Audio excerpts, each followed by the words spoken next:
Well, good evening, folks. And that timed out just as I was taking a puff on that, so apologies. Have we got anybody in, or is it just me and Roger? Oh, we got 4 watching, so there's a couple of people out there. Don't know who you are. It's going to be one of those tonight where I'm going to get Roger up and we're going to rip this fucking Starmer a new one, because I can't believe the shit that's going on. So, oh, there you go, baby. We'll have you up straight away. Hello. Good evening, Phil. Evening, Phil. And the other 2 in the background, whoever you are. It's the usual lurkers, so it's probably we, one, and Moo. Mind you, my numbers probably not up to scratch, being it's YouTube. Well, did you get an alert, babe, as you turned alerts on? I did on my phone, but not on YouTube. On here, hang on, I'll just check. I don't know, as I got one. I normally get one to say I'm going live. No? Yeah. A minute ago, yeah. Bloody hell! But it hasn't registered. It hasn't come up as an alert. The bell hasn't lit up or anything. Oh, I put my phone down and it bleeps at me. Close enough. According to this, we've only got 4 watching. Yeah, that's you, me, Phil, and one other. Well, we're obviously boring. Frightened one of the lurkers away. Yeah, that's me. I'm live. I've beaked. Well, thank you for coming in, Phil. Yeah. I was going to say, I'm not going to go through it all. We just Phil in there, but he's probably seen it in the video anyway. Although I didn't put a lot of it in the video, but the horrible little git. He's shitting on everybody now, but they keep saying there's the revolt's happening in the Labour Party. And, you know, I've watched a couple of videos tonight where they've been saying it. But what's the point of going in there and saying, yeah, we're against what he's doing, and then when they take a vote on something, not voting? All that does, you might as well vote yes, you know? I think they should have had a bit more bottle and stood up to him, because there was only about 30 or 40, wasn't there, of them? So it wouldn't have made that much difference to the vote. There was 54 didn't vote. But there was about 100 difference on the vote, wasn't there? There was 300 and something and 200 and something. So even if they had voted, I don't think it would have made the difference. But how many of them voted? Where the votes came from. How many of them voted to keep it, just so that they didn't upset him? Yeah, I mean, you know, there's 2, I think, that I've seen that actually spoke out against him. Yeah. But, you know, it's no point saying, oh, yeah, in private, oh, we're against him, but then not doing anything about it. You know, you've got to stand up and be counted. Yeah. You know, if you want your voice and you want change, then you've got to stand up and shout it, not just sit in the background. We've seen this all the way through with people going, I don't agree, I'm leaving the party. No, you don't agree. Don't step down. Don't step out. Don't fight. Yes, Phil. That literally everything they're saying now, dropping hints, it is to put the frighteners on, trying to condition people, telling them, oh, it's going to be hard, you need to be worried, and this, that, and the other. And when people aren't kicking up, yes, they will go in hard. Pardon me, Jesus.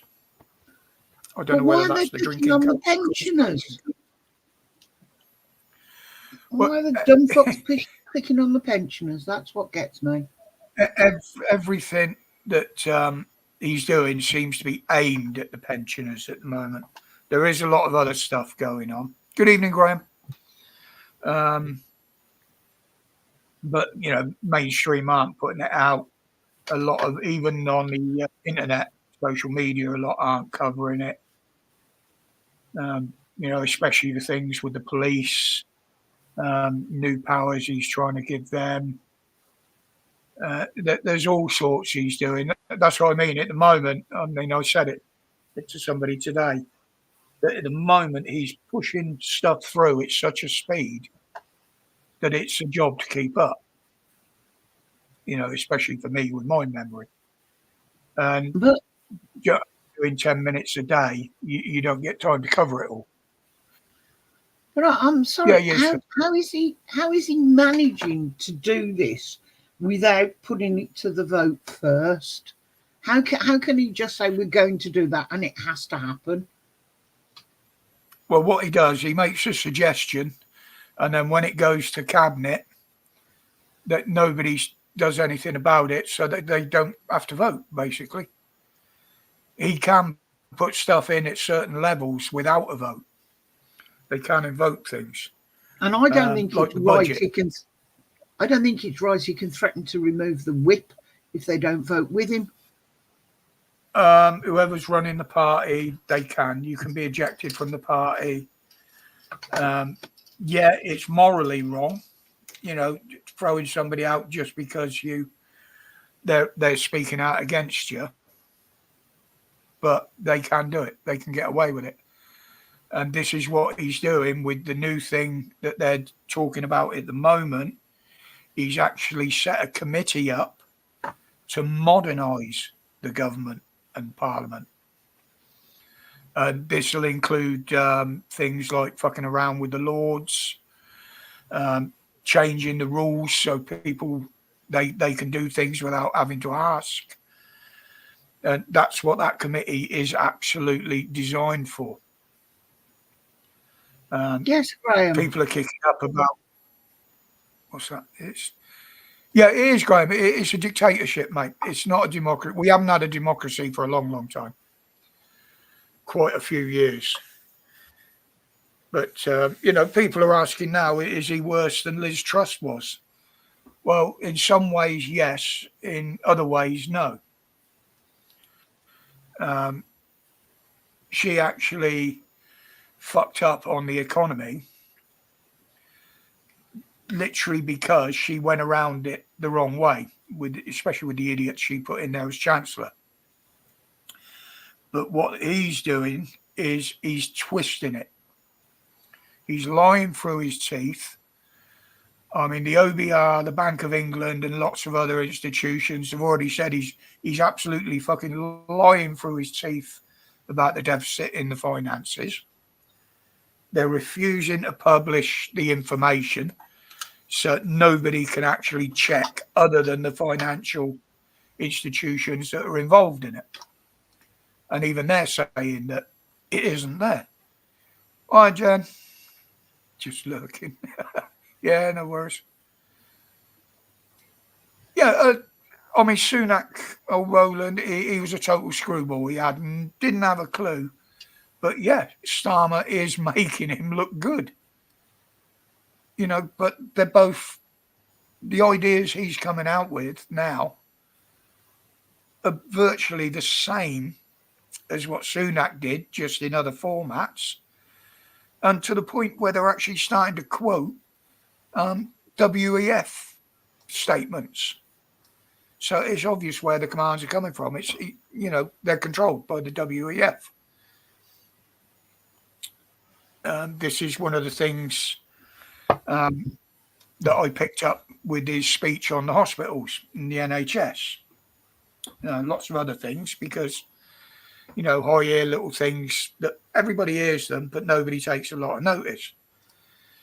Now, he said about bringing in the digital thing, and there's always been the NHS app, but people haven't been using it.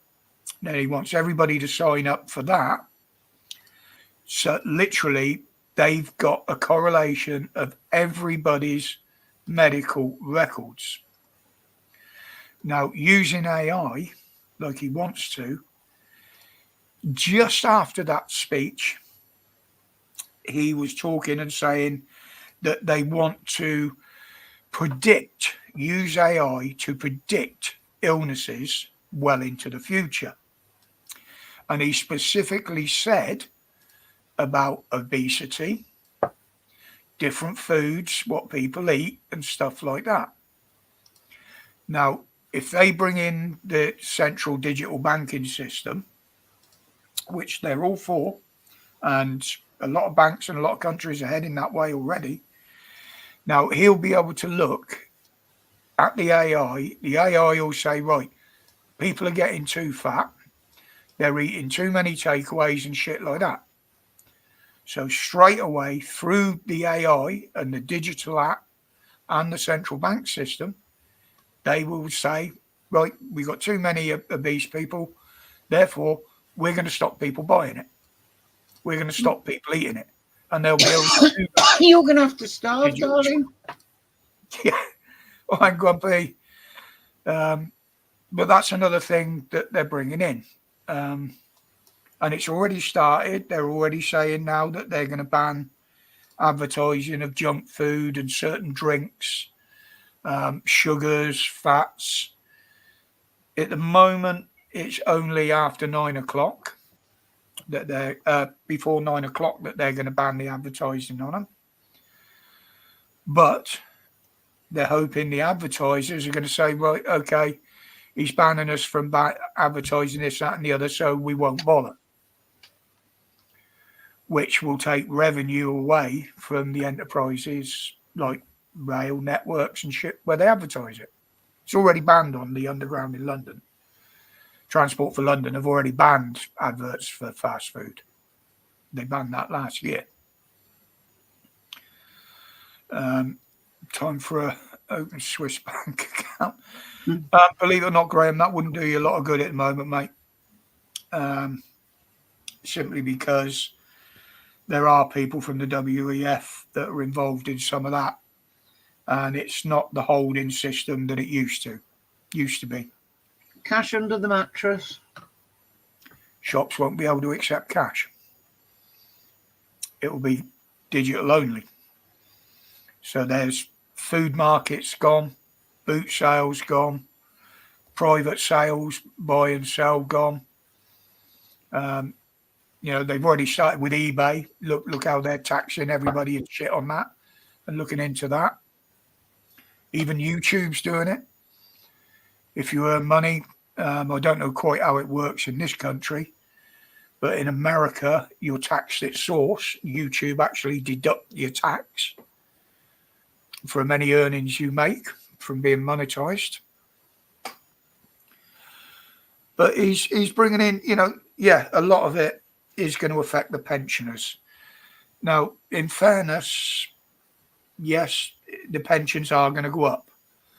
And there are a few more benefits that they're adding that pensioners can claim.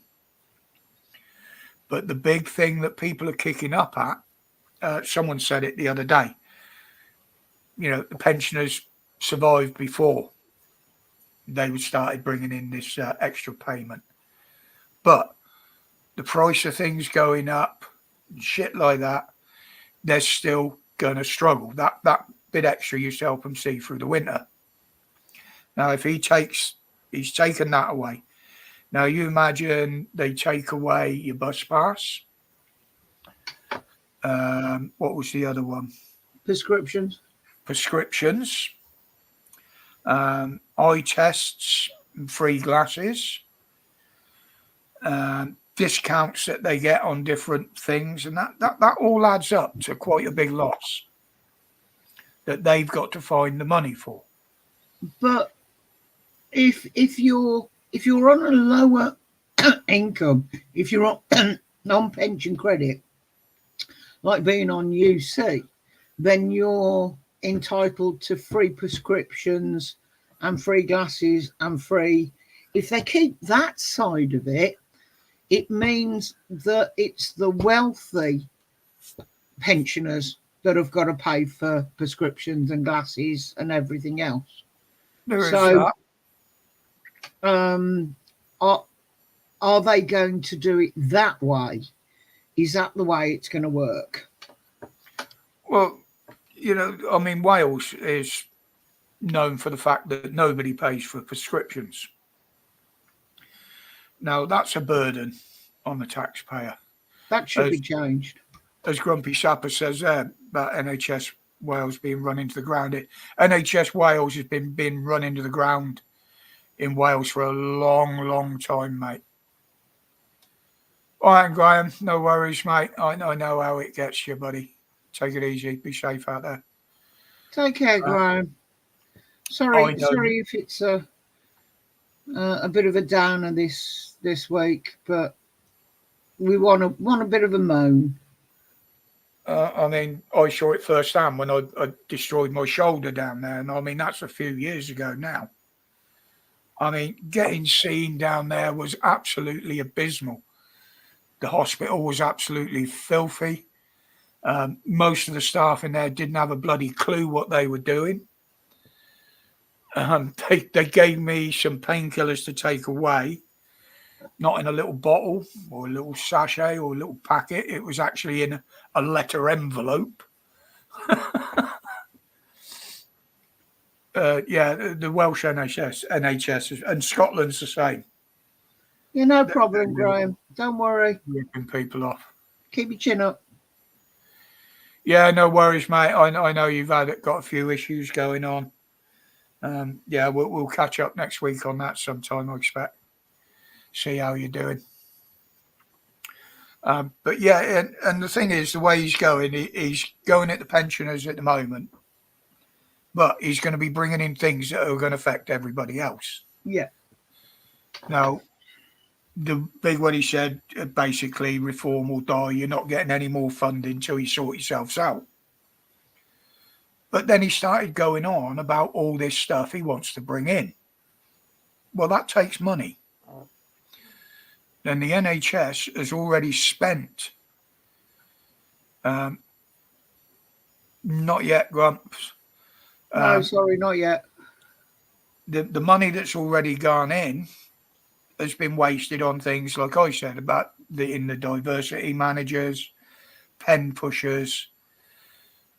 Admittedly, a lot of the money that was lost through the NHS was due to the Tories and what they did with it, especially through the pandemic.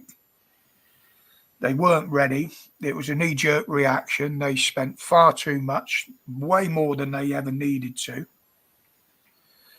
And plus you got the fraud. That ended up being quite a few hundred million, obviously, which they still haven't got back. But he's not helping the situation. And people are pissed off that everybody's paying this extra and taking cuts. And he's giving the unions bigger pay rises because of strike. And there's more strikes coming as well on the railway. And there will be some now through the NHS, no doubt. Yeah, the ambulances are a joke, Jen. It's the same here. They have got a bit better.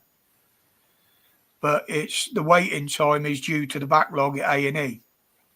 If they can't discharge their patient to A&E, it doesn't get registered on the waiting list, but the ambulance is still tied up at the A&E. So they haven't got them to get out. All right, resist.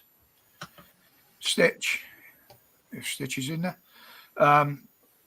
So yeah, until they've actually got them offloaded in the ambulance, they're not classed as waiting.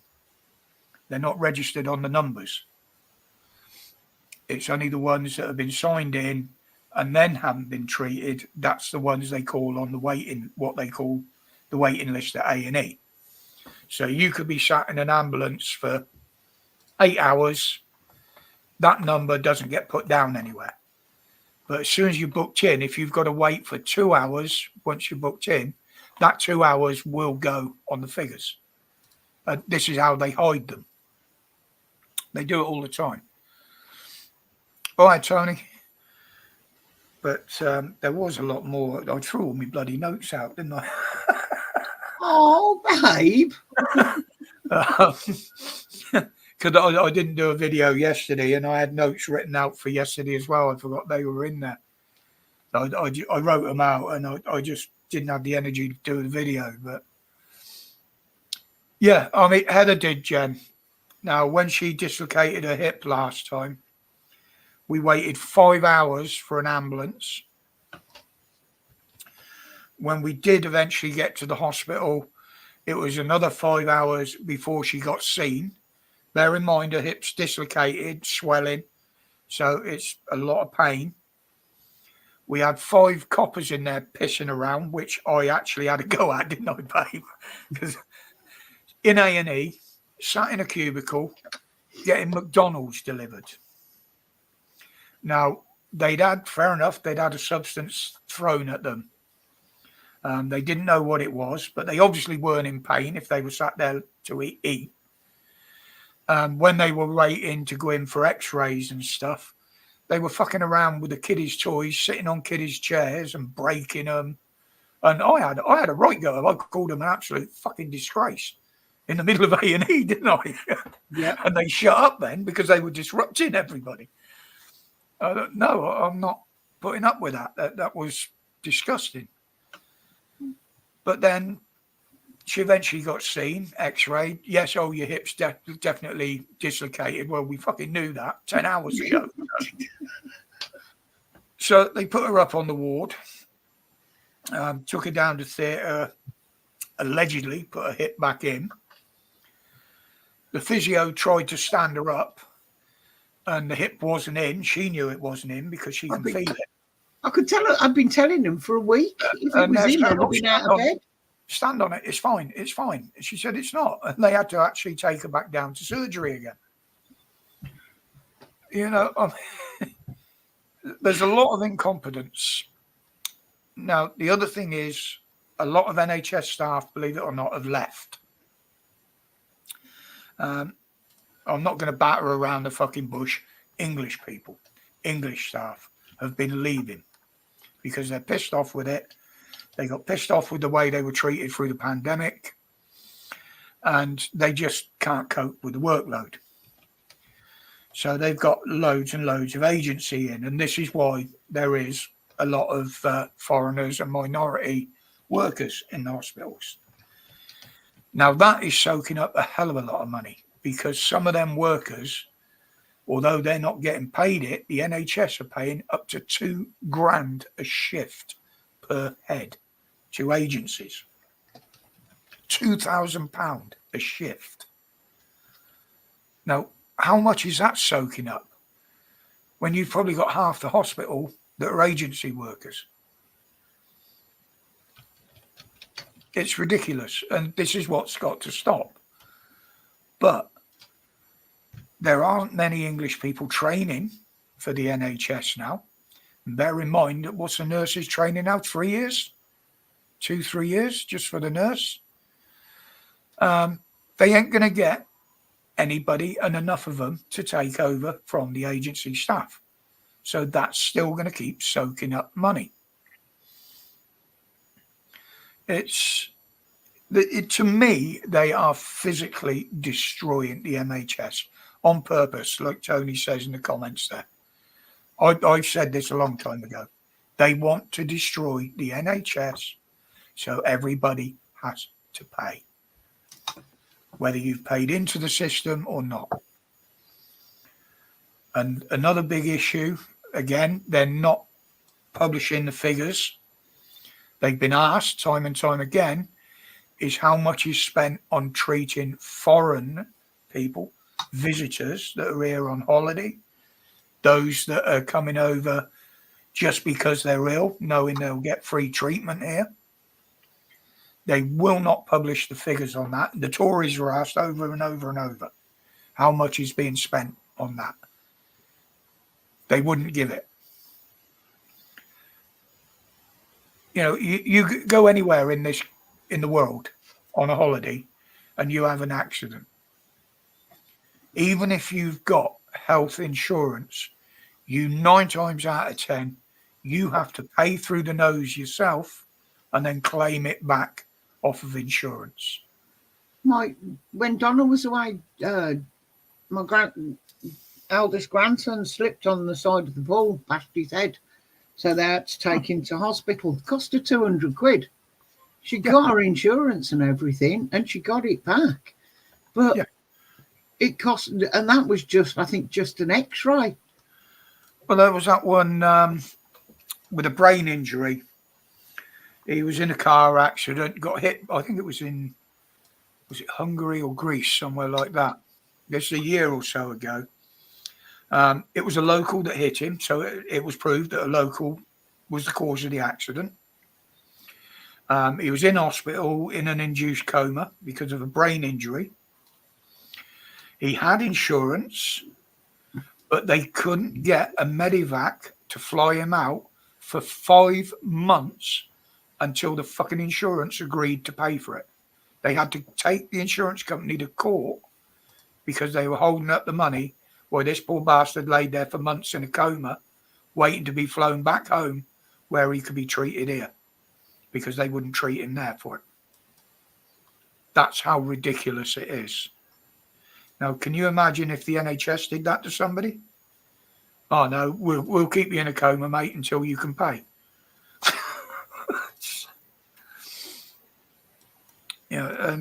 But maybe we should be like that. We should be a bit harder. On that sort of thing, yes, absolutely. Absolutely. It's like we were saying earlier, that if any of these prisoners that are being released are not of this country, no matter where they're from, fuck them off back. They should be deported. Other countries will do it. Yep. If they were born here, you can't say a lot about it. But if they've come over and gained citizenship, as an immigrant, maybe a legal immigrant, which some of them are, quite a few of them are, if they've gained a British citizenship through immigration and they commit a crime, you revoke that citizenship and you fuck them back off, just like that did with that silly little girl that went back and joined ISIS and then wanted to come back. They revoked her citizenship. Fuck off, you're not coming in. Well, they could quite easily do that with them prisoners. And considering over a third of them in prison now are possibly in that position where they could piss them off. And that cures the problem with prisons overcrowding. It also saves us money. Because why the hell are we paying to keep them when we don't want them? Well, there was one they jailed. What was it? Jailed him for, I think it was 5 years sentence. He'd be released after 3 on license. And as soon as they release him, they were going to deport him. So we're paying to keep him for 3 years or so and then kicking him out after fucking kick him out straight away. But he wouldn't necessarily have been punished in his own country was the argument. Does that matter? No. That they all go, oh, well, I'll be persecuted in my own country. Well, you're going to get persecuted here, mate. Don't give a shit. You shouldn't have committed a crime in this country. Yeah. If that's in our rules, it's in our rules, and maybe people will stop committing crimes. Yeah. And it should be made part of the immigration thing. If you're granted residence, it must state on there, if you commit a crime, you're fucked off. You lose that chance to stay. Happens in other countries. That should be written in. Happens in other countries. It would not be a first. It wouldn't be unheard of. It wouldn't be horrific for us to do what they do in other countries. I mean, Australia's perfect. If you've got a criminal record, you can't even get in, even on holiday. There was a lad from New Zealand had an argument with a bloke. He only hit him the once. He went down, hit his head on the curb, killed him. Boom, straight away, on the fucking plane, back to New Zealand. No prison sentence. He was found guilty. Boom, out the country. And that's what it should be. We should be the same. We're too fucking soft. It's all right playing the nice guys and being the caring country that the government say we are. Well, they're the caring ones, but they're not, because they don't care about us. They just care about everybody else. So they're making themselves look good in everybody's eyes by the people that are paying to help them look good, which is wrong. But there was something a year or so ago, and it was like, well, why are we sending money abroad? Well, we've got to because we're British. Yeah. No, we haven't got to because we're British. Like I said earlier, wasn't it, about Ukraine and Russia? Now, okay, we're part of NATO. Under the NATO governing rules, if NATO supports something, we have to support NATO in that. That's part of being a member. But NATO said we've got to supply this to them, we've got to give them a certain amount of money for this. But we're paying nearly 3 times the amount that NATO recommends. We are the highest, even more so than America. We are the highest one paying into Ukraine. Because we're nice. We're British. We should have a referendum on it. You know, do we support the Ukraine or not? No, fuck off. It's not our war. We give them what NATO says we've got to. That's it. Fuck it. It's not our war. And now he's antagonising the bastard by saying, yeah, you can use rockets to attack Russia directly. That's just getting us involved. NATO's involved in the war now, physically. They're not using the weapons they've been given for defence, which is just going to escalate it. Yes, Tony, NATO worked fine for a while, but it's got too big for its boots now.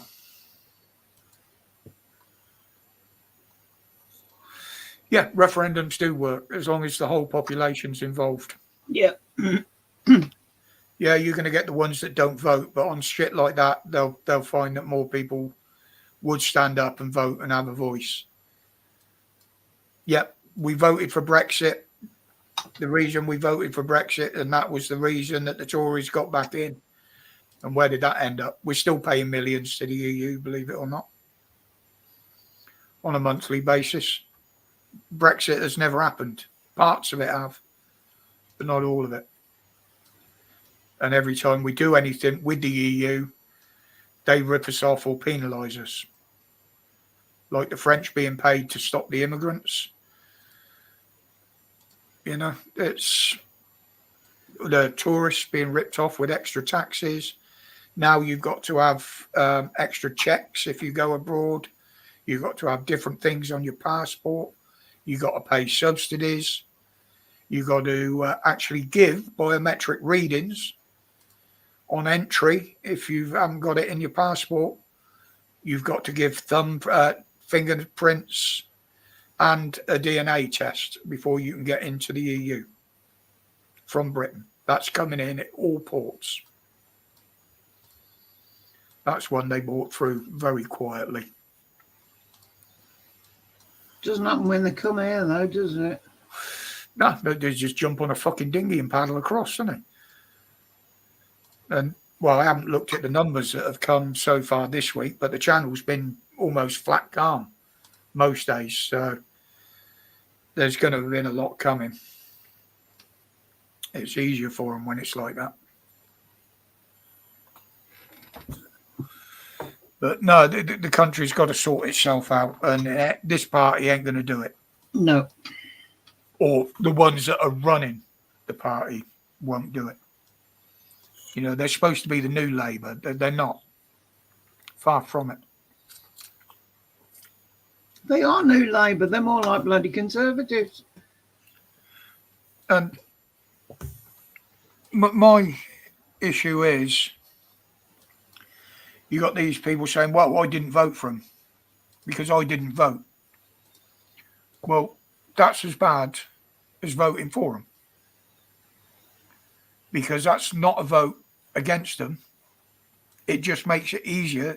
They've got to have lower numbers to be able to win. So a non-vote is just a waste of time. But we said this. Yeah. I think we ought to change the subject a bit. And numbers are dropping. No, But it's still on 9. it's Not shit. one. It's shit that needs to be said. Yeah. You know, it's shit that the mainstream media aren't putting out, and it's starting to show now. The amount of people, even some that interview I was saying tonight about the video with Tommy Robinson. Now, I've always said I'm not a big Tommy supporter. I'm a supporter on what he's done and what he's doing. He's a bloody good investigative reporter. And he shows the truth. Evening, Stuart. But people now that were lefties are seeing the truth. They're realising that the left were putting out porkies and a load of bollocks. And hopefully that's why the police are changing their attitude a bit. That's to be seen. I beg your pardon. Wind coming out of both ends at the same time. That's never going to work. Well, it is, but the wrong way. But yeah, there was a guy there. I think he was a mainstream from the newspapers. Said he wants to meet Tommy now, and he openly apologised to him. He said, "I've got you all wrong, mate." He said, "You know, I've only been listening to one side of the story." I'm 66, a shit show for a long time. Voting doesn't work. If voting counted, they wouldn't allow us to have it, Tony. Which is why we don't get referendums. What was it you were saying about Elon Musk, love? Oh, yeah. The British government or the courts have issued a summons to him to come over and face the music for hate speech or something against Starmer. Elon Musk's on our side. Oh. But he's doing what we should do as a company, as a country. He's doing as a company. You got your lights on there. You're like black and white. I haven't got the back one on, but I've got these two on. You're coming up in black and white. That's because I'm in grey. No, in the background as well. It's because it's dark. Oh, all right. But yeah, I mean, you know, the Yanks wouldn't even send over a woman that killed a lad in her fucking car. They're not going to let him across, and he's got the money to fight it anyway. No, nobody's on our side, Tony. We're on our own, mate. We should be doing what Muskie is doing. He's making his own spacesuits. He's not outsourcing anything. He's doing it himself. He's doing it in-house. That's what we should be doing as a country. Yeah. I mean, the fact that they've just said that they can't mine in Whitehaven is ridiculous. It means we've got to continue to ship coal coke over here for the but the green people are going, well, everything's closing that's using it. Well, why are they still importing it then? Yeah. And most of it's coming from Russia through other countries. Yes, they're closing some of the things. The steel production in Wales and the last coal-powered power station is closing. I think it's next month. But there's other things that still use it. So we should be providing it for ourselves. Yeah. But no, it's illegal because they hadn't taken into account the carbon that would have been produced when it was used. Well, I'm sorry, that is down to the company that's using it. Surely, that's the way it works. Otherwise, importing it. Think of the carbon footprint they're putting out with ships, trains, and whatever. Importing it. We should be looking after ourselves first, keeping the money here, investing it here. If it's invested in green, that's fine. If it's invested in a mine, that's fine. but it's so that we can stand alone, we can grow our own food, we can eat our own animals, and be a little bit more self-sufficient than we are at the moment, because we're so reliant on other people around the world, and that's what's costing us. And we're giving our money away, left, right, and centre. Yeah. I mean, they've already said that, they've admitted it's going to cause more strikes in the NHS with what he's done. There will be more strikes on the railway because now the drivers have got their big pay rise. Every other fucker's going to want one. And everybody in the public sector now is going to want a pay rise. Oh, how are they going to get it? Oh, well, they got it through strikes. Boom. There you go. More strikes. It'll be like going back to the 70s and the 80s. It's the unions get hello, my camera's frozen. Fucking hell. Oh, what's going on there? Well, that one's all right. Yeah, use that one for a bit. I don't know why this one only does it now and again. It's fucking weird. Yeah, I know you are. Oh, hello. Boo, boo, boo. What was that all about? It was you, not me. I know it's me. But yeah, something's going to give. And,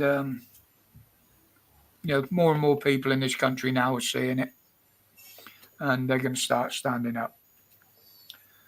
And the protests are going to be changing a bit, I think. So, but that's when is Tommy's next protest? 26th of October. For those that are interested. Did you say they were putting on buses to get people there? No, that was the something else. Yeah, the pro-Islam shit. Right. What have you? I think it's this weekend. I'm not sure. Something to do with there's one of the railway lines is down or will be down for when the protest is due. So they're running buses, particularly from Doncaster, to get down to London. And it's obviously being funded probably by Hope Not Hate and a few others, because they're doing cheap tickets for people that aren't working. Well, I think most of that lot don't work anyway, Yeah, exactly, Tony. This is what I said a couple of years ago. If the people stood together, no matter what creed, colour, race, whatever, if you're English and you stood up for the country, things would have changed by now. But the Tories fractionalised everybody. Everybody got split up into these little groups, minority groups and all sorts, and nobody stood together. Now in Ireland, they're getting things done because you've got people that were at each other's throats quite a few years ago are now standing together. You've got two religions standing together. And that's what needs to happen in this country if we're going to achieve anything. A lot of Brits are too timid. They don't want to get accused of anything. They don't want to get in trouble. Well, I'm sorry, on something like this, you've got to stand up and be counted. If you can't stand out there physically and do it, at least do what I do. Have a voice, have a say, open people's eyes. This is what is needed. And it's the only fucking way we're going to achieve anything. Look at the poll tax. Well, most people probably too young to remember it. When they brought in the poll tax.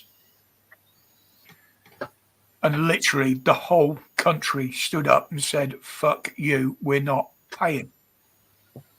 And they had to do away with it because it was pointless carrying on. It's all about the numbers.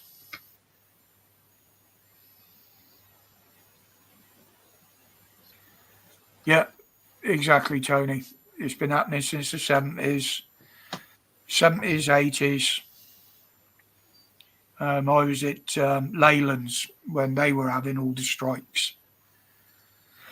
I ended up working at the end of me working Leyland life, as I call it, in the only Leyland factory that never ever striked, and that was MG's. They never ever came out on strike. They were laid off and they were put on short hours because of strikes, but they never had a strike. But we did at Cowley. It was one out, all out. That was it. If you didn't like something on the production line, management said it's not going to change. That was it. Everybody just down tools, right, out in the car park until you get it sorted. Because the people stood together. They were backed by the unions.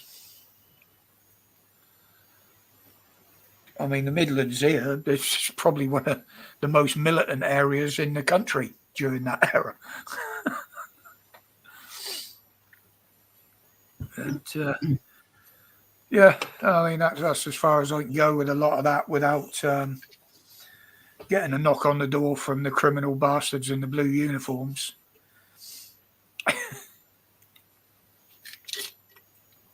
But, No. well, I mean, I showed you today, didn't I, how they're changing now. The ex-coppers, the good ones that are leaving, are actually putting videos out through social media instructing people on how to stay away from the corrupt ones and how they actually persecute you and falsify shit. I found that quite amusing now. Yeah, a lot more whistleblowers. It's worrying what they're going to do over the next few months. Well, what they're going to do with the budget. That's the next big thing. That is going to be the next big thing. I mean, it's not until the 30th of next month, isn't it? I think 30th of October. But they're already making hints on that, aren't they? Well, council tax, income tax, national insurance. I wouldn't be at all surprised if VAT goes back up. There'll be a lot more duty on fuel. There'll be a lot more duty on alcohol. That will probably go up. They're banning the fags, so they're going to lose the duty on that. But yeah, it's I don't know what's going to happen. I really don't. I used to be able to see and more or less predict what they was going to do and how it was going to affect. But at the moment, I don't think they know themselves. I think they're just making it up as they go along. Yeah, the Agenda 2030 is a big part of it, Tony. And again, that's come from the WEF. Because the the green agenda, that's out the window. That's been debunked, but they're still pushing it. You can buy a new car now, but you can't pick it up until next year because they've sold too many. Until they sell a lot more electric ones, they're not allowed to deliver new cars because they get heavily fined for it. And a lot of manufacturers are stopping making them anyway. And some have already cut right back. But anyway, darling, I'll let you carry on for a bit. I'm going to go and get a drink. Oh, yeah? Yeah, carry on. I've had my bit. Good for you. I've had my fucking rant. Whole 50 minutes. Thank you. Well, it's like you said earlier, I know more about this shit because I'm covering it every day and looking into it. So it's just a shame we've got to disrupt your usual quiet stream to get it going. Well, apart from Jen, it looks like we're all boys tonight, unless the girls are sitting quietly in the background doing their nails or whatever. But I've had too much pop tonight. So how is everybody? Anybody doing anything good this weekend? Oh, I got a smashing piece of news today. One of the jobs that I've applied for, they're a bit slow in Do you want me to bring you a responding. coffee up while I'm making one? Go on then, yes, please. One of the jobs I'd applied for, a bit slow in getting back to me, but apparently they are interviewing week after next, and I will be one of the ones they are interviewing. So fingers crossed. It's only a part-time job. It's only part-time. I've had enough of working full-time. But it's also working from home. So it'll be quite a nice little thing if I can get that.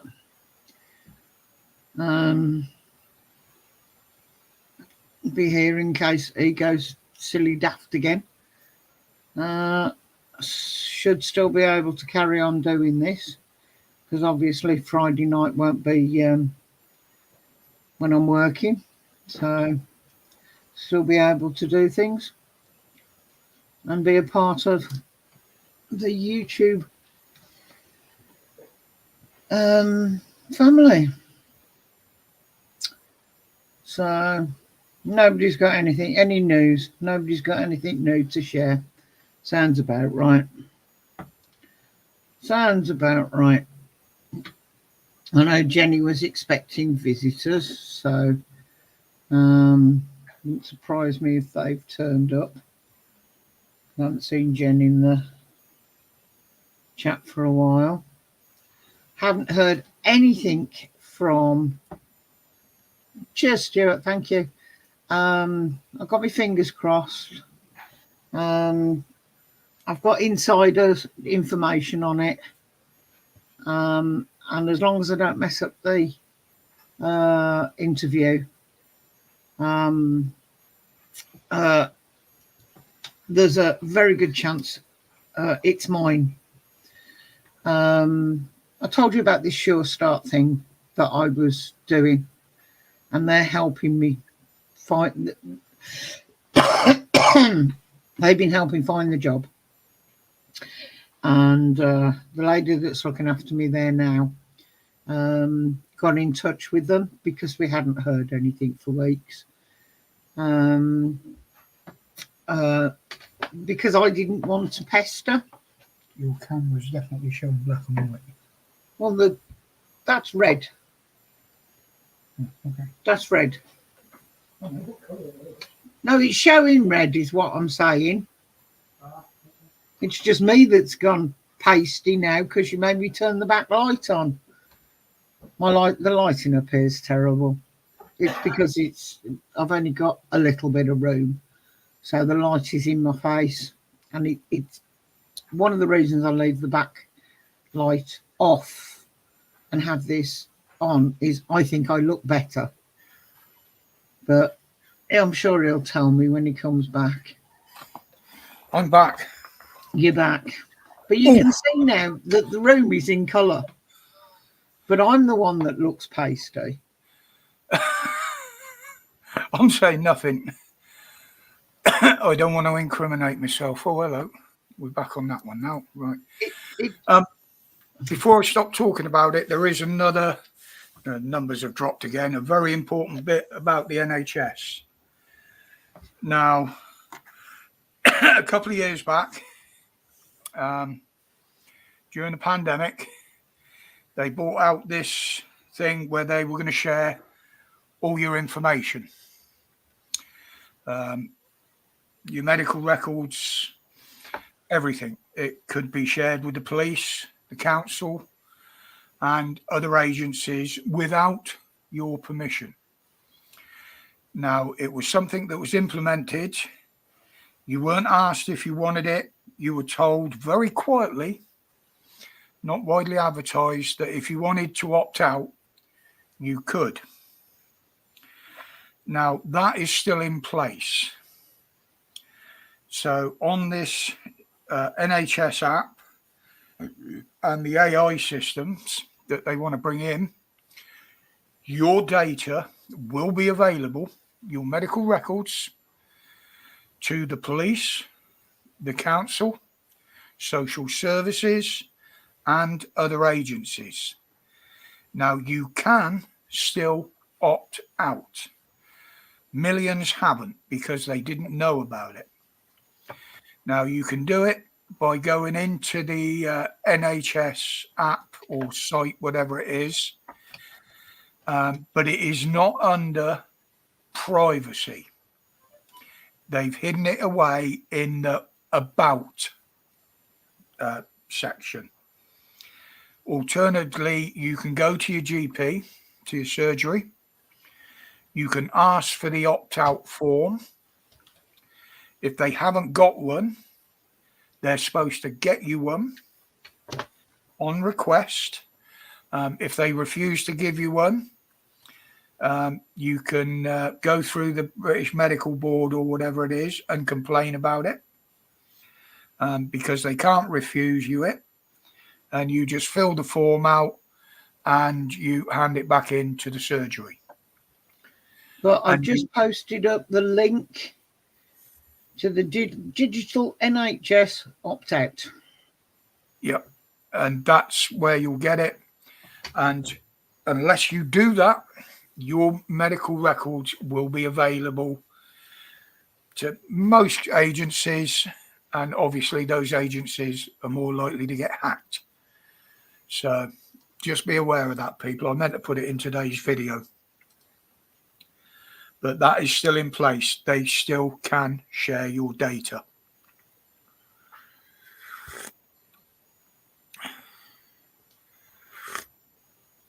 Sorry, babe, I didn't mean to interrupt you, but I want you know what my memory's like, and that just came to the front, and I wanted to get it out before I forgot it. You did mean to interrupt me because you came up here and told me I was in black and white.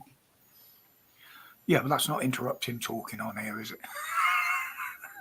I was in the middle of telling people about me possibly having an interview and well, definitely an interview. And I still don't get bloody rid of you because it's working from home. Yeah. So it'll be back to me up and down the frigging stairs with cups of coffee and sandwiches. Yeah. But it's only part-time. It's only part-time. I don't know whether it'll be a couple of days a week or a couple of busy weeks and a couple of quiet weeks. It'll depend whether I've got weeklies or monthlies to do. So... Do you know who they're for? You know whose payroll should be doing? Yes. Don't want to say too much, but yes. No, that is confidential. Yes. Information. I actually, when I was temping years ago, I actually worked for the company then, helping with year ends. Mm-hmm. In the good old days before RTI. That's real-time information, because now everything is submitted as you do it to HMRC. Back in the old days, at the end of the year, you filled out for every employee their wages information, their salary, tax, national insurance, and sent that in on a piece of paper. In the good old days, and HMRC would then process it and sort it, and that's why it used to take to get a tax rebate if you were owed one. But yes, so I've worked for the company. I know the sort of payrolls they look after, and it's basically, it's a charity. So,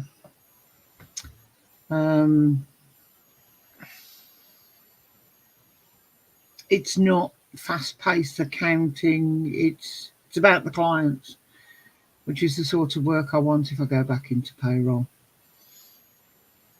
Is that PAYE or is it freelancing on that? No, it'll be salaried. I'll be salaried, pay as you earn. But as I say, the fact that it's only part-time,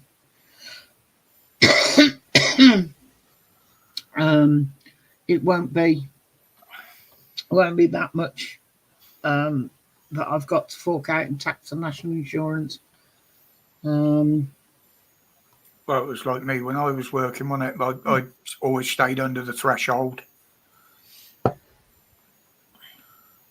But there was some you being in that sort of trade. There was something I saw the other day that apparently that there are thousands and thousands that are still owed tax rebates and refunds. It's just that they haven't worked out what's going on with it all. in what way? Sorry. I don't know. It was just something I saw on a post somewhere. A genuine post, not just somebody posting like we do. It was from an official source that said that there was so much in the kitty that they've been waiting for people to claim. Yes. There's now this might be self-employed because one of the things with self-employed and especially those that work under CIS, construction industry scheme. Can't speak properly, don't. If they work for a big company and they don't know what tax should be stopped, then they can stop 20% on everything, or I think it's 30%. Is the emergency to do with subcontractors or something like that? Subbies. Yeah. So they brought this scheme in so that the contractor stops the tax, so that they don't have a huge tax bill at the end of the year. But what they don't do is turn around to these poor boys and go, actually, you've paid too much tax. Here's the money back, which they do if you're under pay as you earn. They don't with CIS. So you've got to work out with an accountant how much you should have paid and how much you have paid, and then request the amount back. Now, if you get the amount wrong, they'll only give you back what you ask for. So it might be that somebody's overpaid £5,000, but they don't do the sums properly and they only ask for £4, and that £1,000 will sit with HMRC forever. It's in their inbox. So it'd be interesting to know what they do with that money that they're hanging on to. Well, that was what I went through with Richard, wasn't it, when I started doing the maintenance work for him. He said, oh, do you want to do it self-employed? I said, no. I said, I'd rather come in, do my work, get paid at the end of the month. I know exactly where I am. If I've earned enough to pay tax, you'll take the tax. If I ain't, I know exactly what's in my pocket and it's mine. I don't know nothing on it.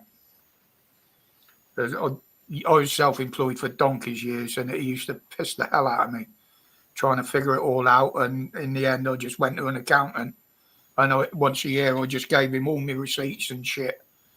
He used to take his fee out of the money he used to get back, and he used to give me a check, and that was it. But yes, that's the sort of money that has not been repaid, is the things where you have to tell them how much they owe you. And I think it's wrong. I think it's very wrong.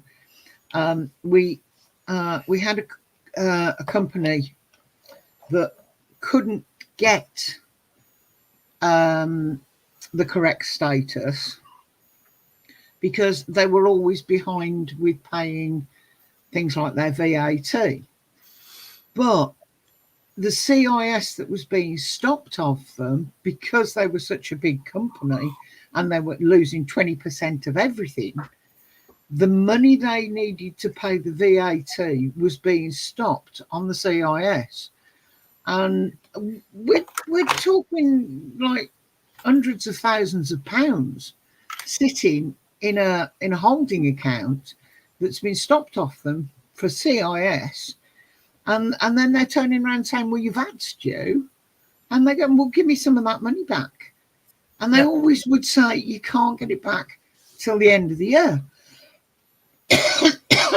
So by the end of the year, they could have had £1 million with HMRC that was due back to them. But HMRC are complaining because they haven't paid £50,000. It was absolutely stupid. It really was. But that is what I think is most probable, because when you're pay as you earn, the information goes in as to what you've earned and what tax you've paid and what's been stopped. And they very quickly put the numbers together and see if you've overpaid. And if you have, because of multiple sources or changes of jobs, then you tend to get a rebate pretty quickly. But even so, with the year end in April, normally takes till about September for them to come through. But that's what I used to like with years and years ago, you know, even when you were PAYE. You know, now and again, every couple of years, you'd get a letter through with a check saying, oh, you paid too much tax. You never knew it was there. And it was like a little bonus that you never knew was coming. But now you've got to fucking claim it. Well, not necessarily. If it was just a case of you'd earned money in the building and you'd earned money on the doors and you paid tax in both jobs, but it's only when they add the two numbers together and work out what the difference is that they know you've overpaid. Yeah. But that's what I mean. They used to inform you and just send you a check, but nowadays... But now they're getting better. They are getting better because now they split the tax code. And the tax codes come through instantly almost. You put somebody new on the payroll, send all their information over to HMRC. The following month, you've got their correct tax code going forward. So there's none of this emergency tax. It might be for 1 month, but it's not forever and a day like it used to be. Yeah, it could change again in October, couldn't it?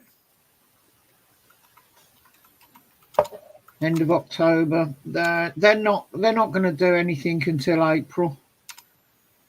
They're not going to bring in any changes on things like that yet.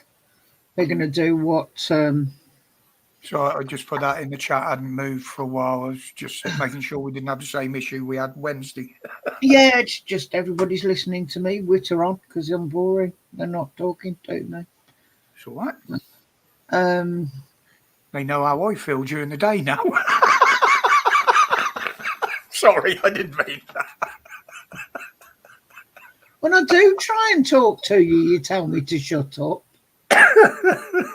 No online arguing, please. No dramas in these streams. Just because I tell you what you were going to tell me. Yeah. I was going to say that. If when I want your opinion, I'll give it to you.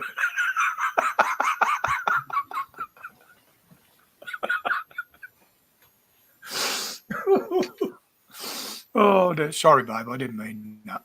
Yes, you did. No, I didn't.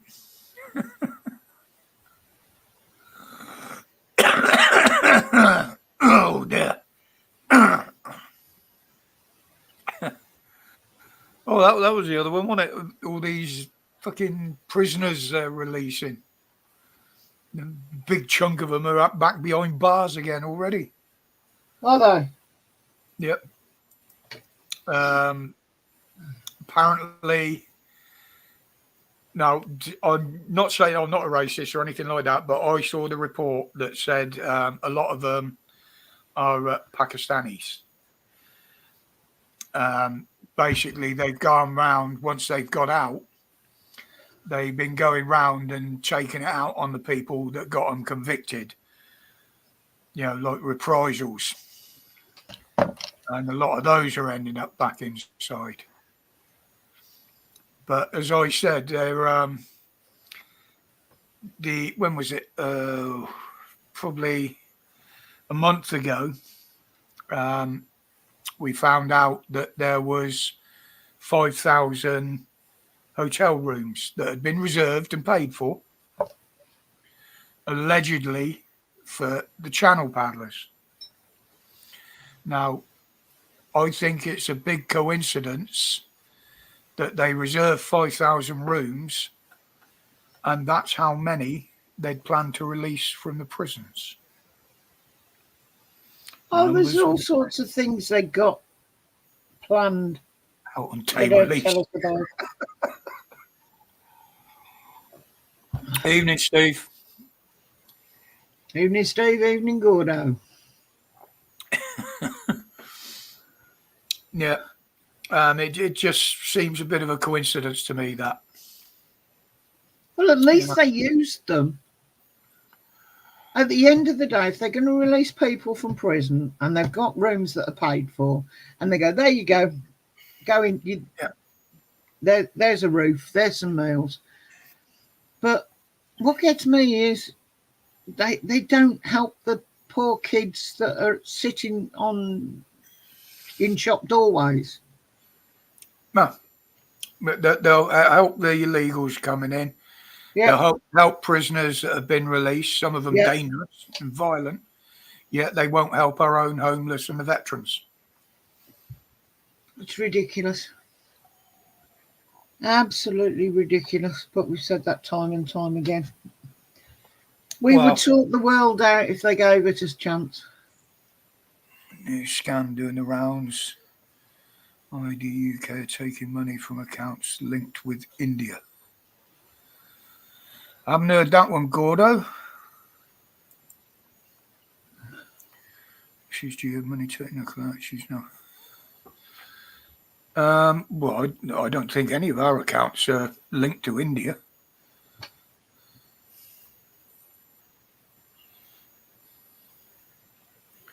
Not as far as I know, anyway. Mind you, anybody that looked into my account probably feel that sorry for me. They'd put some in.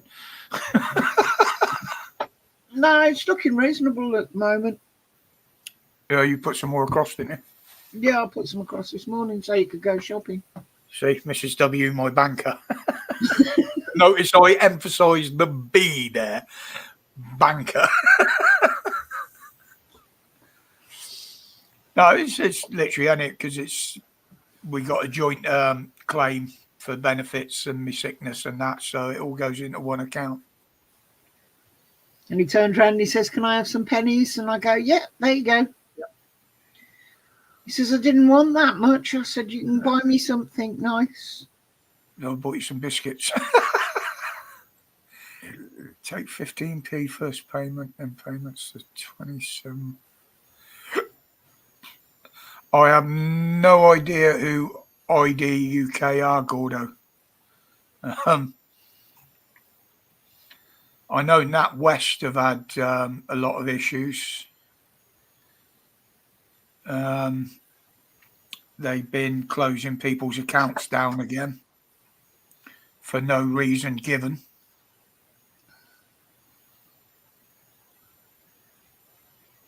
Oh, is that the mobile phone top-up scam?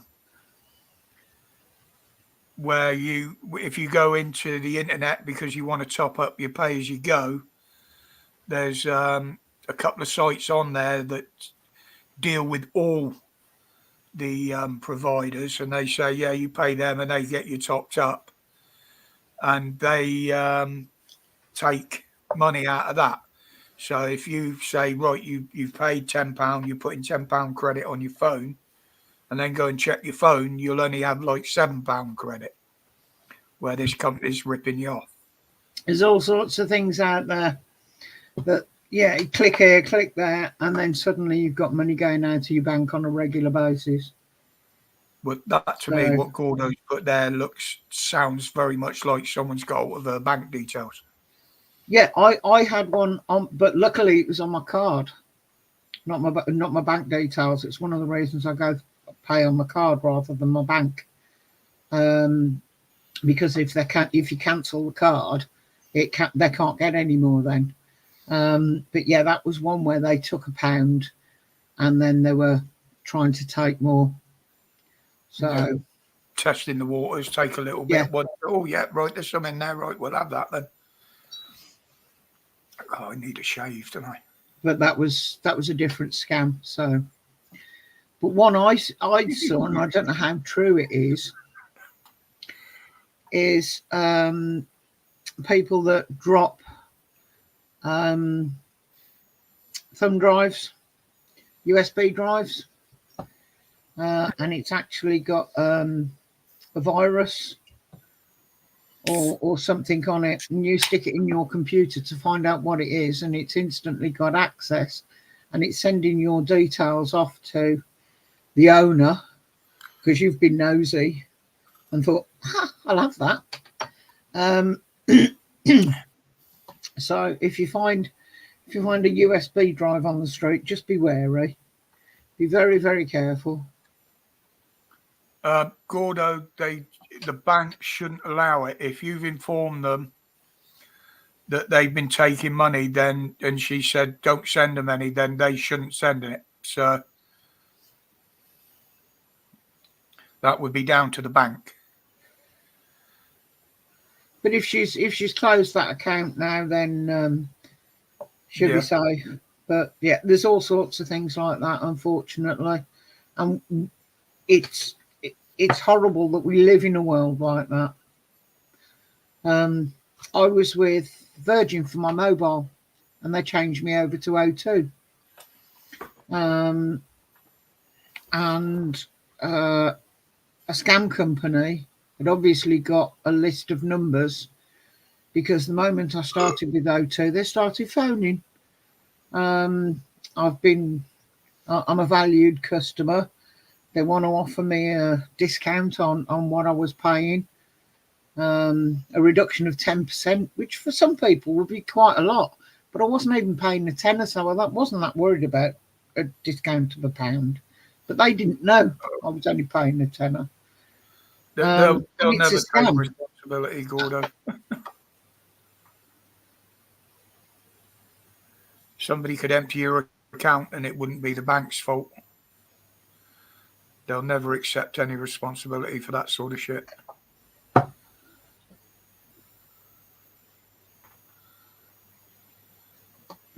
Well, if she's told them to not let them take it, but hopefully they didn't get too much.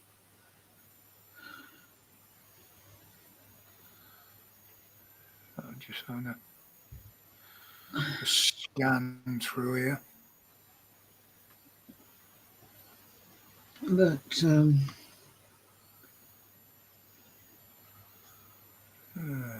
yeah, I'm no longer with O2 and the phone calls have stopped, so that's a blessing.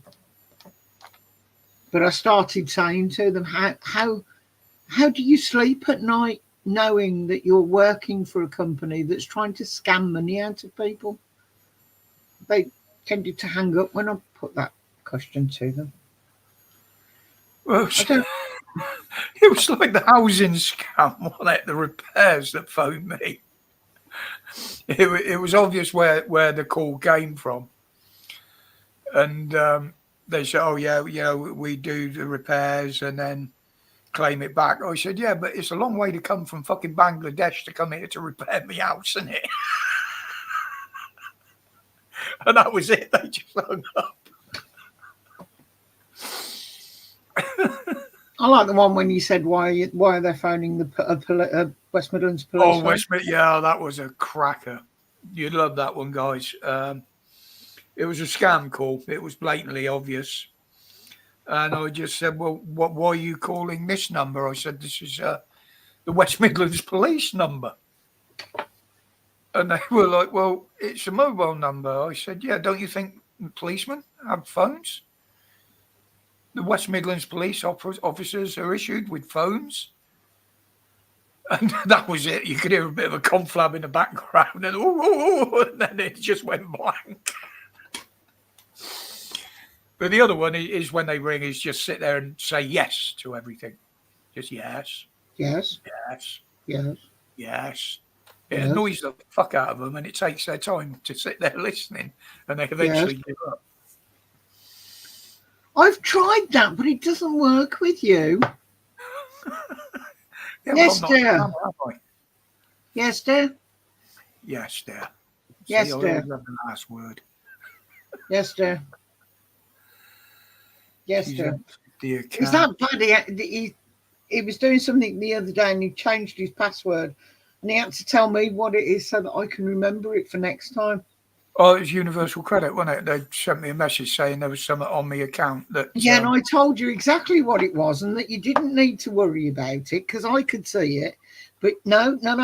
You wanted to go through the experience of changing your password and 10 minutes of you cursing and swearing and going round in circles because you'd managed to put the caps lock on somewhere in between. So you couldn't log in when you changed your password. But see, I won't show it, but I've written it down now.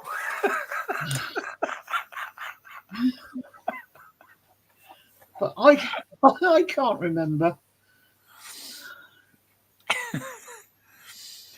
Yeah, I like doing that with the we haven't got them. The Alexa and what have you talking to each other, and then just leave them to it. But wouldn't it be good? I mean, that would be one good use for AI, wouldn't it? You get a cold caller like that, and you just turn an AI on and say, "Here, talk to this lot." That's pissing me off on YouTube at the moment. There's so many channels popping up now. They're all AI voices. You know, it might be voice to text or something like that. But they're going on and on and on about British politics, what's happening in Britain, having a go at the government, this, that, and they're all in American accents. Or Chinese. I give up listening to them because it annoys me. If you're going to have a go and you're going to stand up and use your own fucking voice, don't use an artificial one.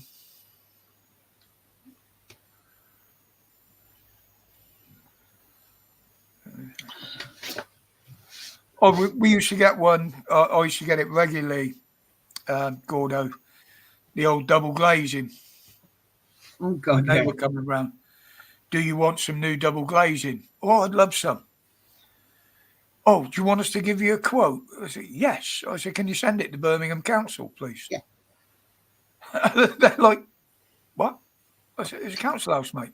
Yes, I'd love some new windows. If you want to fit some, absolutely fine. But send the quote to Birmingham Council.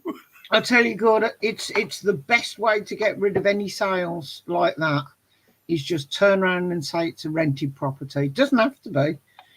My mom was inundated. Do you want know this? Do you want know that?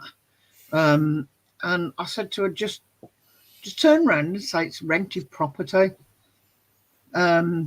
Because they're not interested. They want homeowners. So it's the quickest way of getting rid of anybody that wants to sell you any double glazing, solar panels, new front door, whatever.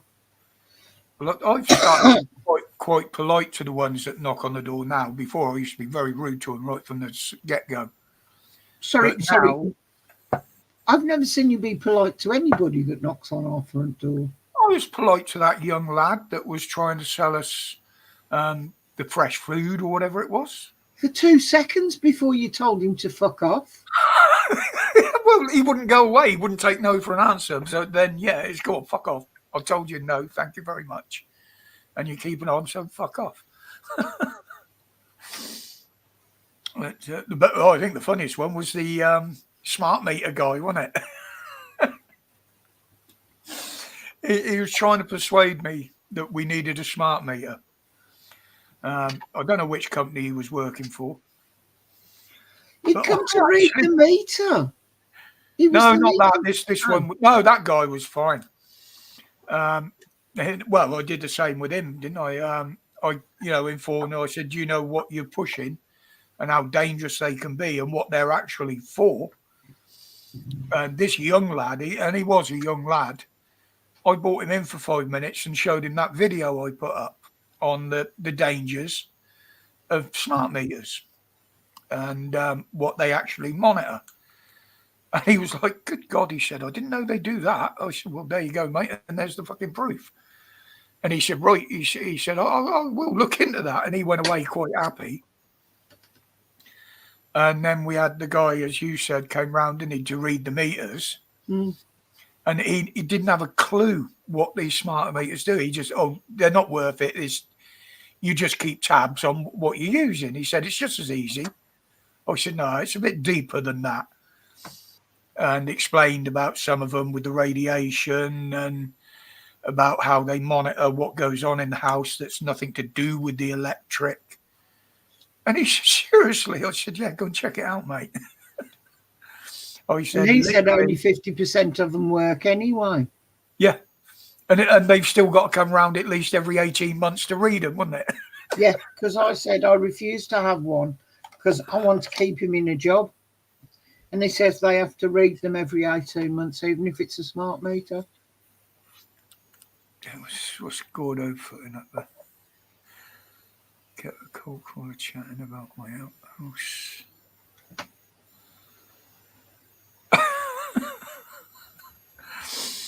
But yeah, I mean, well, we didn't have any canvassing, knock on the door for the general election back in July, June, whenever it was. But we did have one brave little Labour soul turn up for the local elections, didn't he? He got two or three words out, "We're from Labour," and that was it. "Well, you can fuck right off straight away." And I just slammed the fucking door in his face. I think that's why we didn't get any after that, because they put a big red X on our address. Do not go there. I'll have to put one of them signs up again. Yeah. "No hawkers, sales, junk mail. The dog's fine, the owner bites."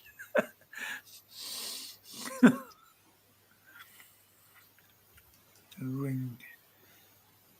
Yeah, my daughter's got one of them, but I can't be bothered.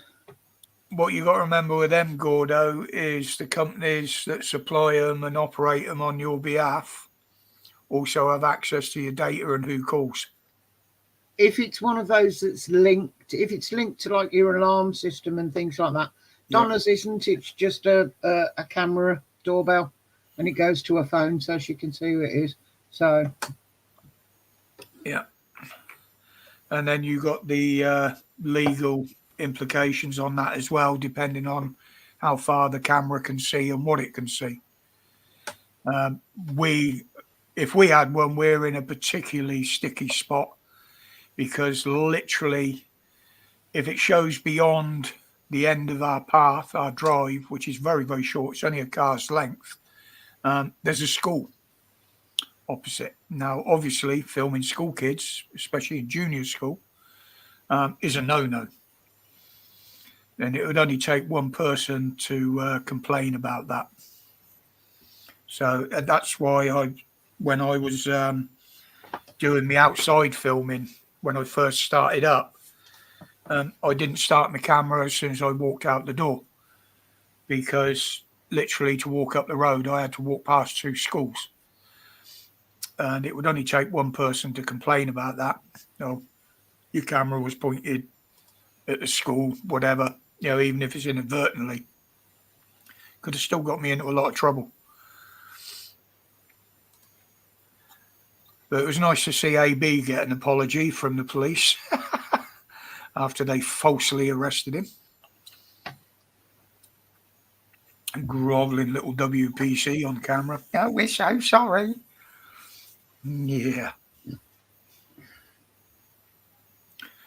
Yours is just the camera. Yeah, you should be all right with that then, mate. But if it works both ways, like an intercom, I'd have one of them because I can still abuse them on the doorstep without opening the door. What do you want? Fuck off. What do you want? Fuck off. Yeah, what do you want, you ugly bastard? What are you saying? I want you to fuck off. I'm the sort of arsehole that will take the lenses out of them old spy holes, and when somebody looks back through them, you poke them in the eye with a cocktail stick. Yeah.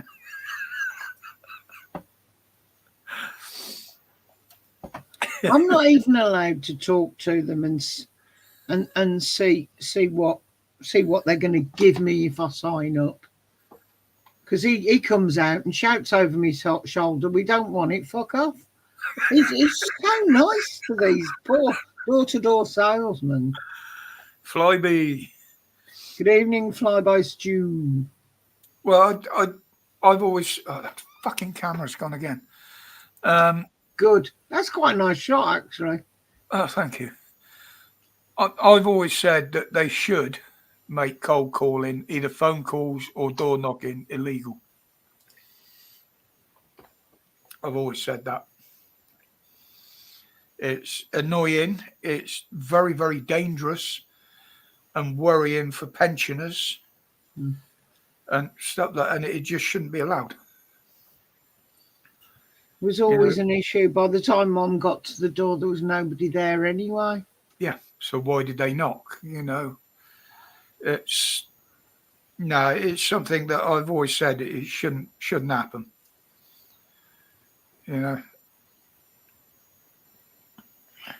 How are we doing? 8:30. Ah, there's Stitch. Somebody said hello to her earlier, so I automatically thought she was in here. Yeah, it was Resist. They've both come in together. They've been off sneaking together.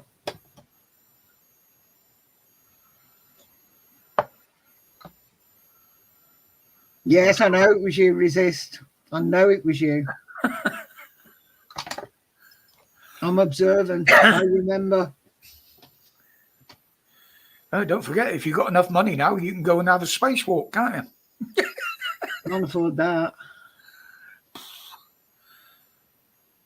I don't know if I'd want to do it in one of them flimsy-looking suits. Mind you, my body, I'd probably never get past the takeoff.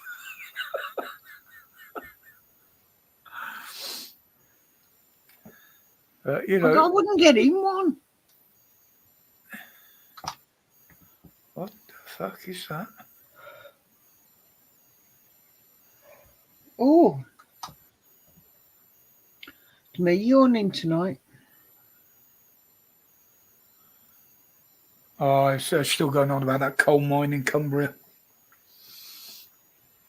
Yeah, Dan's fine, Resist. He's fine, mate. Posting plenty on Facebook.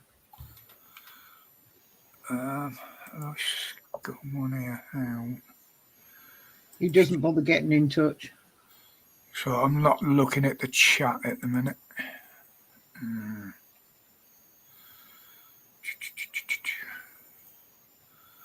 Oh, for fuck's sake, where did I put that then? Where are you off to, Gordo?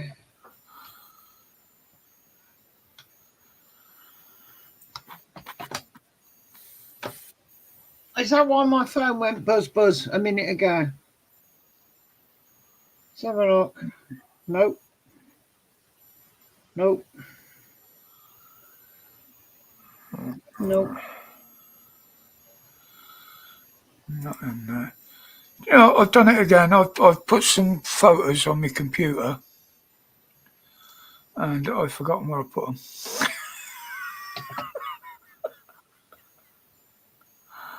Oh, for fuck's sake.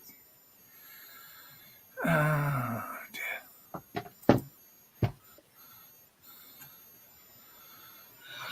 The one you sent last week, asking me to do something. I actually got round to it today, Stitch. I've done that for you today. I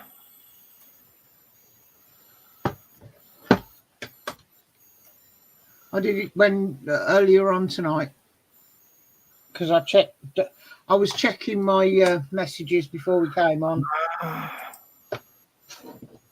I've been too busy. I don't get alerts from Messenger for some reason. I must have turned them off. So my apologies there. No, I was just going to say we had a visitor last weekend for the day. I think that's the one. Do you want to chuck that up? What's this? Oh, there. Alaska. Yeah, Alaska. Alaska the puppy dog.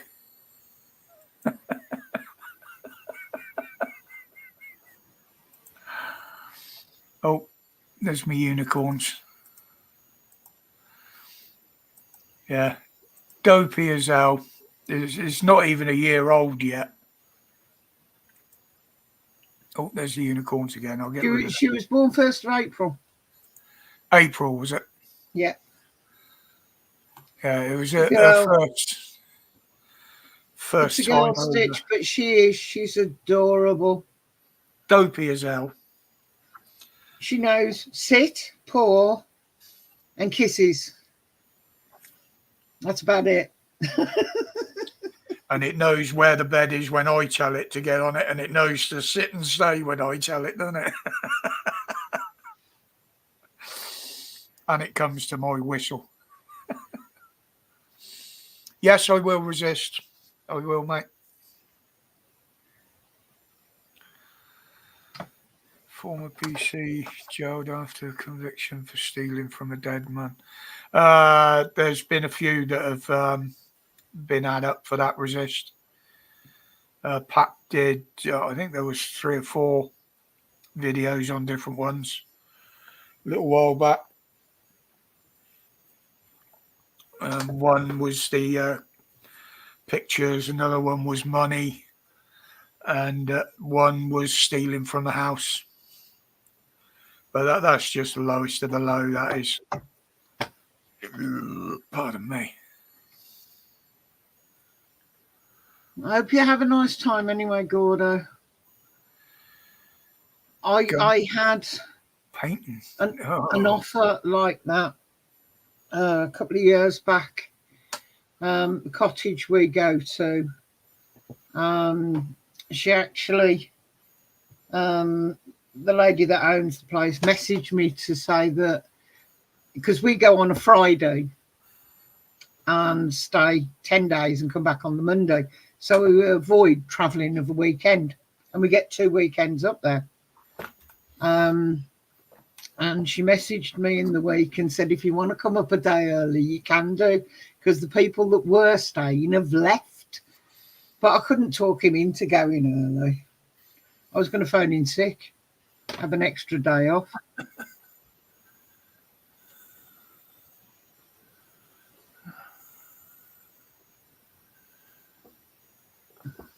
No one. Looking after a dog with no training.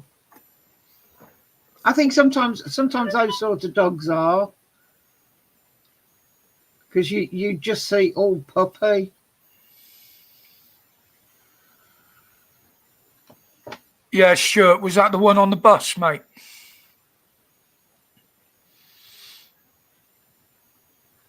Because he was already up for misconduct.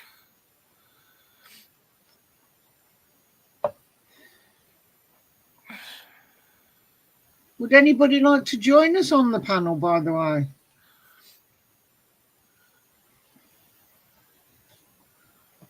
Talk to us proper like. Proper like? Oh, it's great. Yeah, it was this. I used to train the Alsatians, German Shepherds. Literally, I'll have a dog behaving itself within 10 minutes. It won't be trained, but I'll have it behaving itself. You're very welcome, Resist. I mean, literally, if it's a pet, the basic training is you've got to teach it its level in the household, in the hierarchy. Yeah, I thought it was. Yeah. Oh, he's still got the disciplinary to come, has he? Well, he might do. He still might get a reprimand. They can be not guilty, but still have committed misconduct. The police are held accountable for that. Doesn't mean that it can go to court.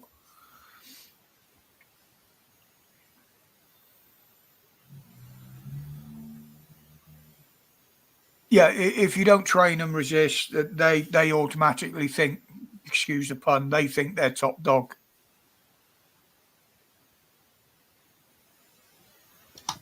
And that's what you got to get them out of. And if it's a bad dog, then you've got to break its spirit. Alaska's just bloody dopey. Yeah, but she's at the age where they need to really start thinking about training her now. Oh, yeah. Not to the standard that I used to, but the basic training.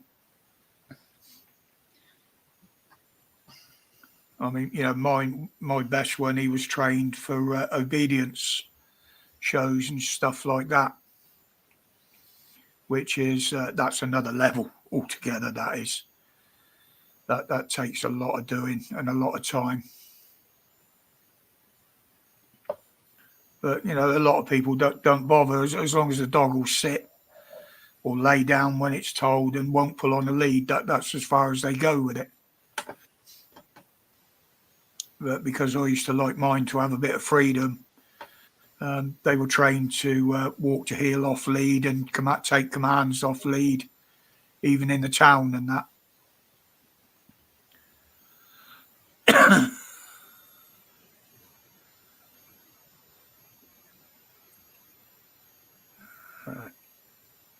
Yeah, didn't she have a kid with her as well, Stuart? If I remember rightly.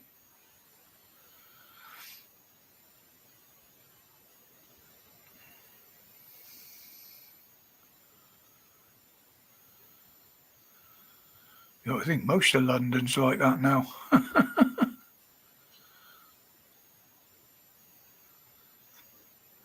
Oh yeah, the Tommy Robinson one next month. It's not in Trafalgar Square. It's up Whitehall, outside number 10, at the end of Downing Street. So if they get thousands and thousands there, that's going to jam that road up solid.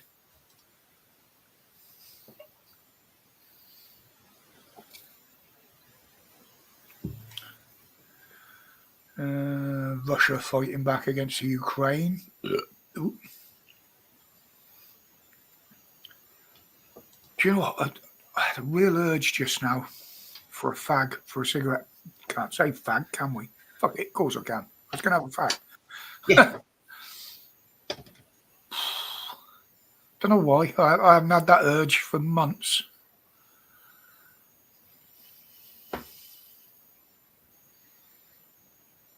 Yeah, some do resist. Some do. I mean, although my best one, Aussie, was very well trained, as I said, off lead, even down to sight commands as well as voice commands. He used to enjoy it. He used to enjoy learning. And I think it was because he knew that once the command bit had over and what have you, and he'd done what he was told, then he could go and play. He'd get rewarded. So whether he was doing it for the love with me or whether he was doing it for the reward, I'll never know. But he was bloody good, I will say. But we talked about this, didn't we, the other day? It's amazing how many people will give multiple word commands to a dog, thinking that it's going to understand. They don't. You've got to try and use one word for each command.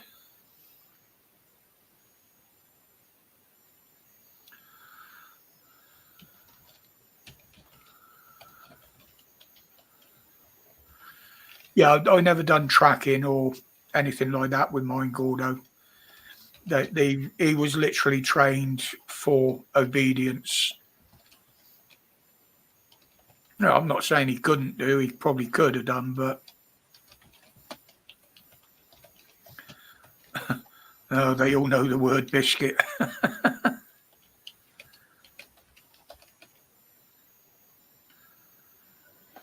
Yeah, my mate had a bit of an issue with something like that, Gordo. He had a rescue dog, and it just wouldn't obey commands. And then we found out that it was somebody had brought it over from France. And as soon as he started giving it commands in French, the bloody thing was brilliant.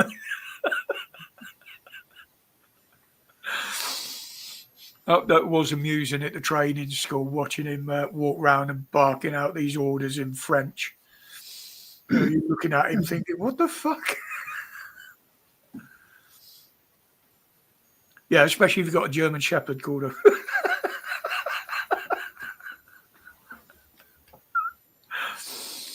Oh, fucking hell.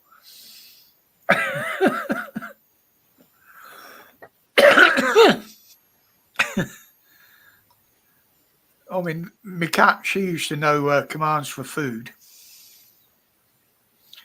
Well, she taught them to me. Oh, yeah. Come on, it's time for bed. It's time for food. Now you can let me out. Oh, by the way, come and sit outside the door here while I have a crap in my tray.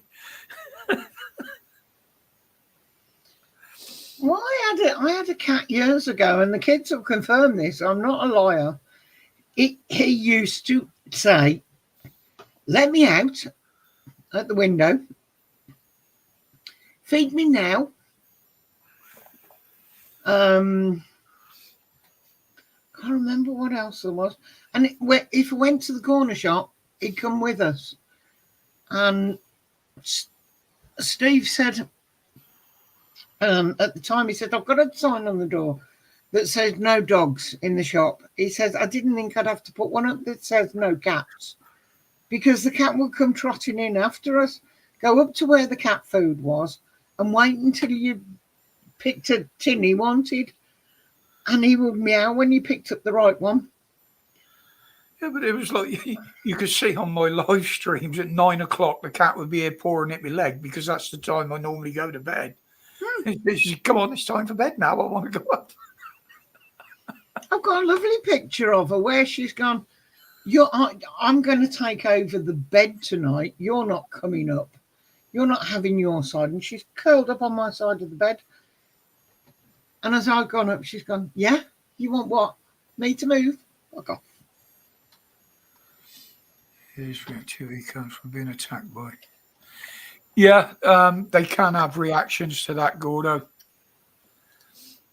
I mean, I actually had one that was terrified of other dogs, where he'd been attacked in the past. And sadly, it was something I couldn't get him out of. When there was other dogs around, I just have to keep him on a lead because he'd run off. He was terrified of them.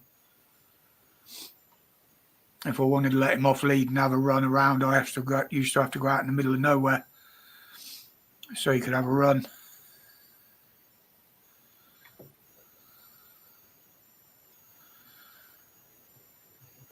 Yeah, it's funny, Resist. I had a lot of dogs in the past,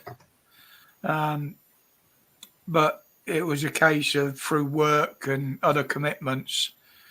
When I lost my last one, I didn't have any more because, I couldn't. I used to feel guilty if I left them at home. I couldn't take them to work. There was the occasion where I didn't have time to walk them and give them the exercise they needed. And that was when I started having cats. You can leave them alone all day. They're quite happy. They sleep 99% of it anyway. And And from that time on, I always had cats. But this one really hurt me, losing this one, and I don't want to do it again. As much as I'd love to. I've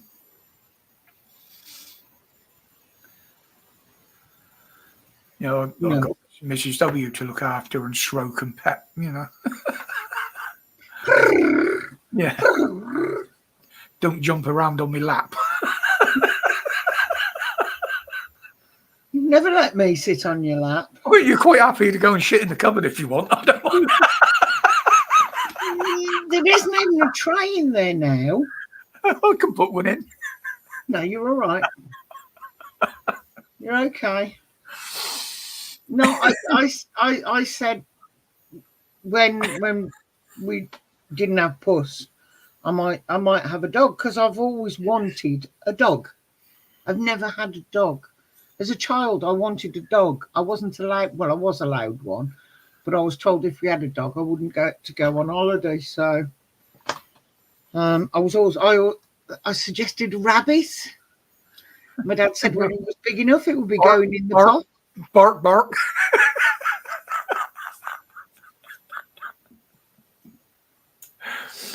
I'll get you a dog collar. I'll walk you around in the lead. I'll ask Moo for a dog collar. Yeah, you ain't going to take me to no bloody obedience classes, I'll tell you.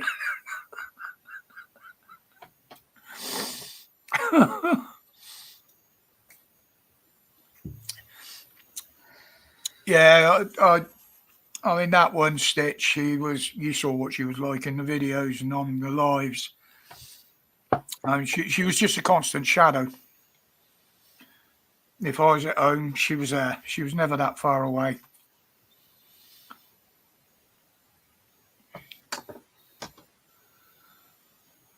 She hated me. You weren't out long, Joe. That's not true. She hated you when she she would give me a kiss and come and curl up on me at night. But she didn't have the same affection for me that she had for you.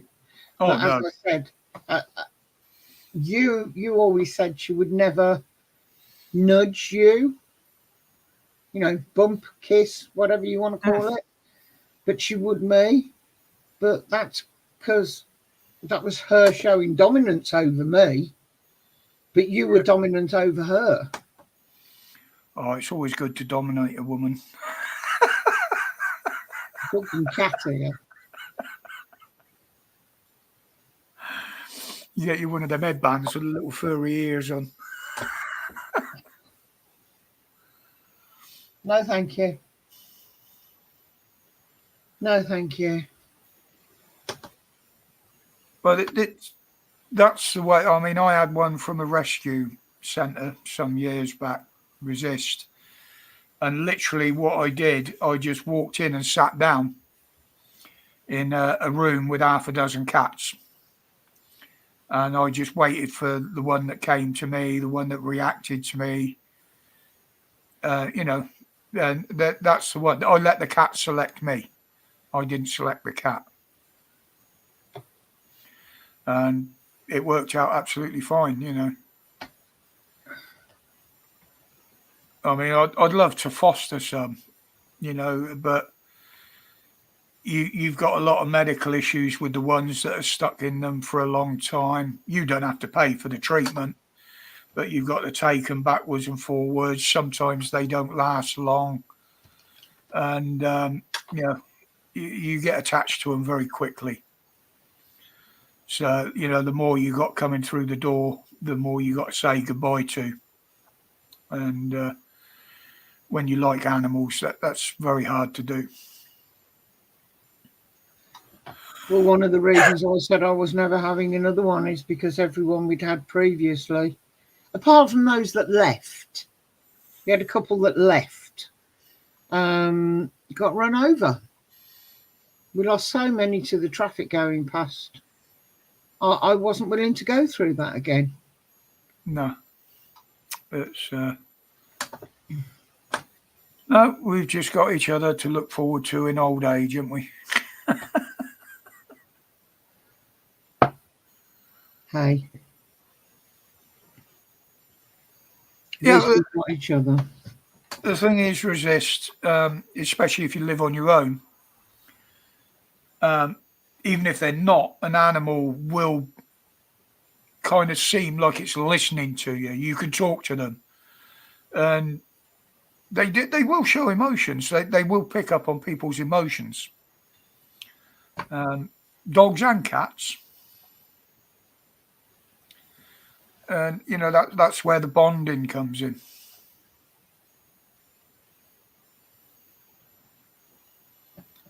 Yeah, that's all right, Jen. That's all right. But it's, as Mrs. W would say, sometimes she'll be talking to me, and every now and again I'll look up and say, "Yeah." It's like me and my yes dear. Yeah. Well, I've got both bloody cameras on again up there. What the fuck is going on with this?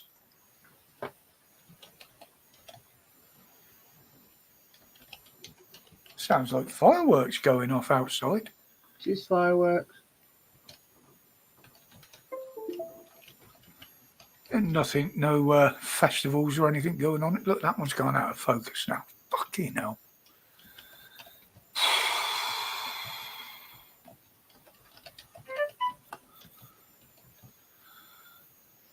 Tech issues, tech issues.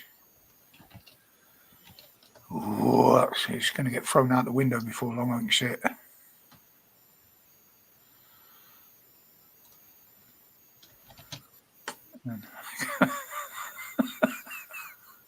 I've never fallen asleep on a live resist. I've come close. Right, let's see what's happening now. Right, that one's working again. Yeah, I've never fallen asleep on a live. But some people they'll leave the stream open, leave people chatting. I can't remember who it was now, but they walked away for a quarter of an hour and left. Do you remember Crinkle? They left him on the screen. So he subjected everybody to 15 minutes of porn bombing. Obviously, that channel disappeared. He got took down.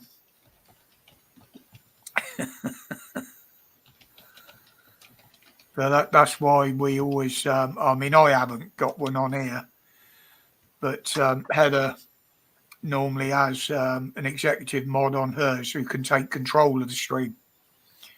Unfortunately, Holly's not here tonight, and I can't do it from my end. And you can only set one up. So having set Holly up. Yeah. Well, the thing is, if you walk away from the camera for any amount of time, you don't have anybody on the panel, do you, other than me? So,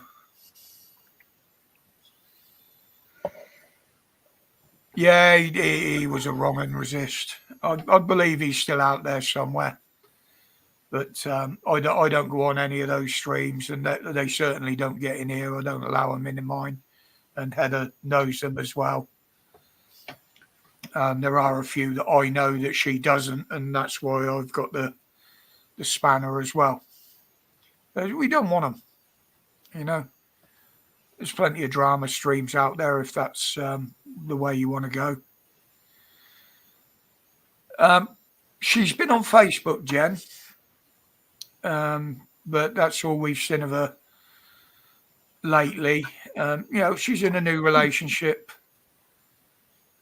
Obviously, she said she was going to take a little step back from the internet and that, which is fair enough. We've all done that. You need time for your own life as well. You can't live your life online.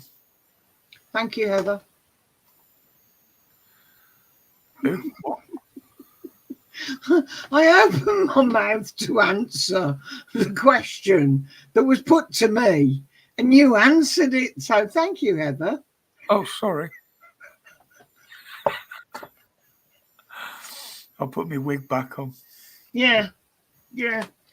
No, I was saying earlier, Jen, we haven't really heard from Holly or Dan, but we know they're okay because they're posting on Facebook. Craig! Panda! Good evening, matey. From all the way down there in pasty land. How are you, matey? What's on? Yeah, what's happening, boy?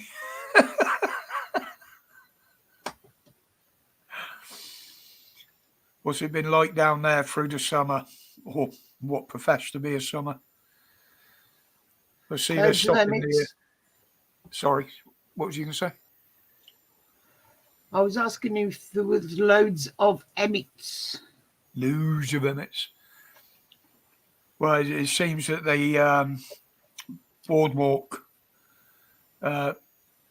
festival was the last one with the music and that. They said they're not going to do any more. Your hands on me, booty. Too bloody many. There always is, mate. I mean, it used to be the highlight of the summer, didn't it? Going down and watching them park on the beach and then come back and watching the car float away. The amount of times you saw that on Porth Beach. I know you're handsome, me beauty, but yeah, as long as you're good, that's all right. I see it happened a couple of times on Towan this year as well. But I'll be honest, Craig, I've been looking on Google Maps and that, and I don't like the way Nuki's gone, mate. Don't like the way it's gone. I mean, looking at the road down to Fistral when you used to have, well, you used to live up there, didn't you? You had a place in one of the old houses up there. What it's become, all them glass-fronted big buildings and hotels, and it's ruined the bloody place. It looks horrible. You know, you've got all them lodges up behind the Edland Hotel. It's ruined it. Getting ready for your holes. I thought you'd just been away for eating your frogs' legs and snails.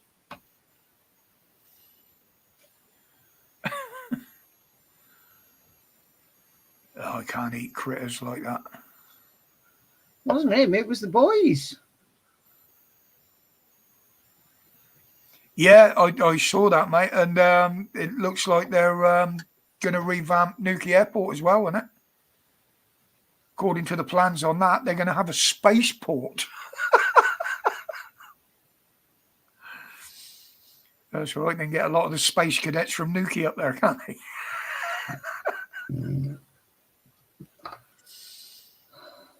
Yeah, because they want to build another housing estate around Nuki as well somewhere. I was reading somewhere. I do keep up with that sort of thing from down there. And the plans are going through planning at the moment, have been put before a committee at the moment, aren't they, or something? I was actually looking at that today because Heather couldn't remember where the airport was.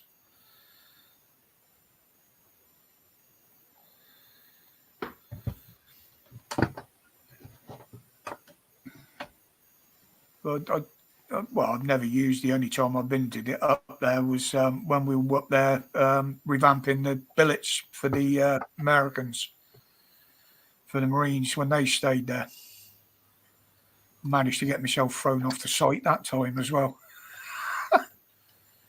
Yeah, I see they built a load down Trevemper and up the side of Pentire as well, weren't they? Up above Fernpit. I noticed there's a load of new ones been built along there, which is a shame because that was quite unspoilt down there when I was down there. Used to love walking over that side.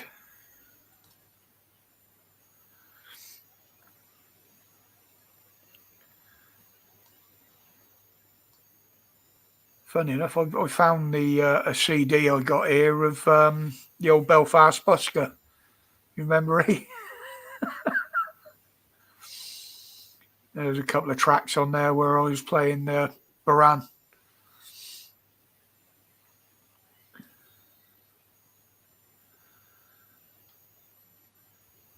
The thing is, it's all right building them down there, but they say that they're driving away a lot of the tourists, a lot of the emmets. It's too expensive for them. Yeah, good old Hal. Yeah, we had some nights with Eden, the mad Irishman. But he had a good following. I'll give him that. He was well liked. I'll have to look him up. I'll have to look him up on there, mate. I haven't seen him on there.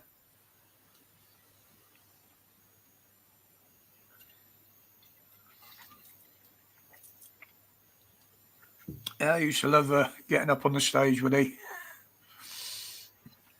Bent many a beer tray. I'll explain that to everybody else at some point in one of my lives. But I used to bend beer trays, and the emmets used to bring them in, and I'd bend them and sign them for them.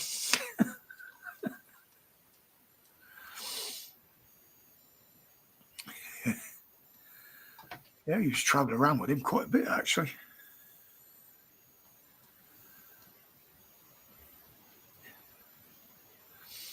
Yeah, I'm surprised I didn't, especially when I did it that night with that bloody great big stainless steel serving tray.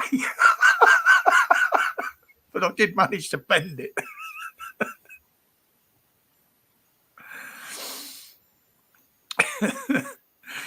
The nutter. For those that don't know, Craig is an old mate of mine from down in Cornwall.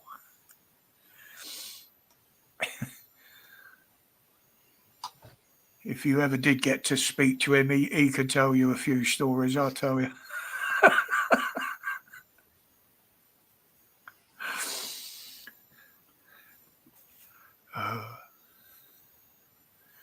There was someone, who was it? I can't remember who it was now, Craig. Somebody remembered about going over to Bodmin to see Jeffro over the club when he was alive at his club over there.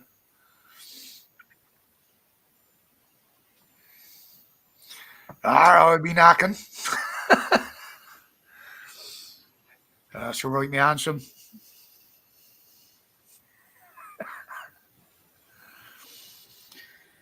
Yeah, well, he had the club not far from Nuki over in Bodmin, Resist, and used to go over there quite regular. Real nice guy, very funny guy, but a very nice guy to meet, even when he's not, doing his act and that.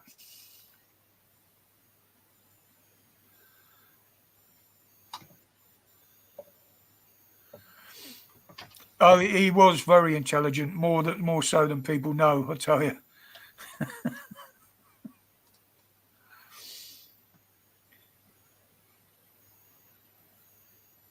But a lot of people don't really know where his name came from. Oki, yeah. But he had a club on just outside of Bodmin somewhere as well at one point. I remember going there. But his actual name was Jeff, Jeff, Rowe, R-O-E. And it was shortened to Jeffro. His name was Jeffrey, Geoffrey, Yeah. McIntyre Rowe. There you go. And obviously Denzel Penberdy. Don't forget the train don't stop at Camborne on a Tuesday or Wednesday, was it? I can't remember now. Wednesday.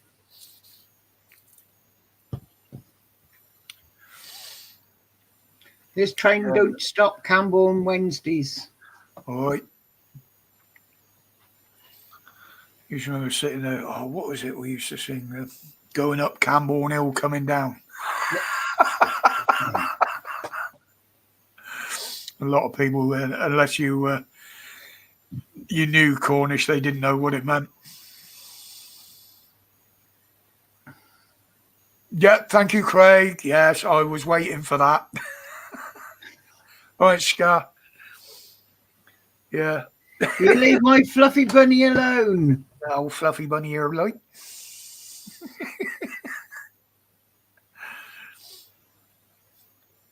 I don't think I ever explained that one either, but there you go. You've explained it on your channel. Have I? Don't know whether you've explained it on mine, but everybody's on both. And She does call it me now and again, Craig. Don't worry. Or should I say Panda? I was going to say I haven't used it so much recently, but No. before you joined Facebook, I used to say, "Panda says hello, Fluffy Bunny," on a regular basis.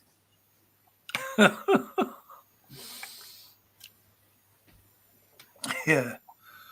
Oh, pardon me. It was the three amigos, wasn't it? Fluffy Bunny, Panda, and Rhino. The zoo's coming over tonight.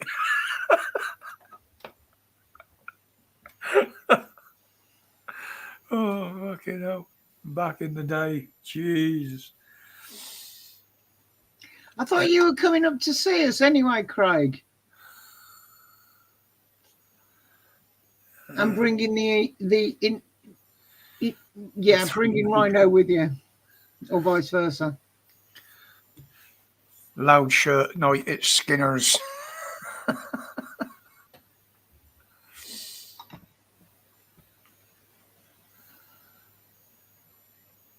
Just waiting on Rhino. Yeah.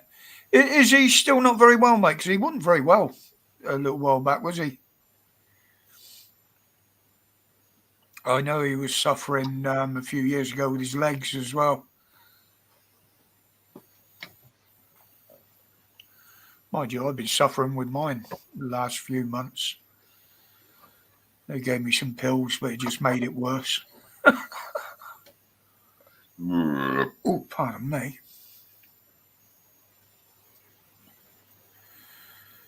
Just yeah, but it was only me and you that could get away with calling him names like that, wasn't it? Anybody else just gets swatted.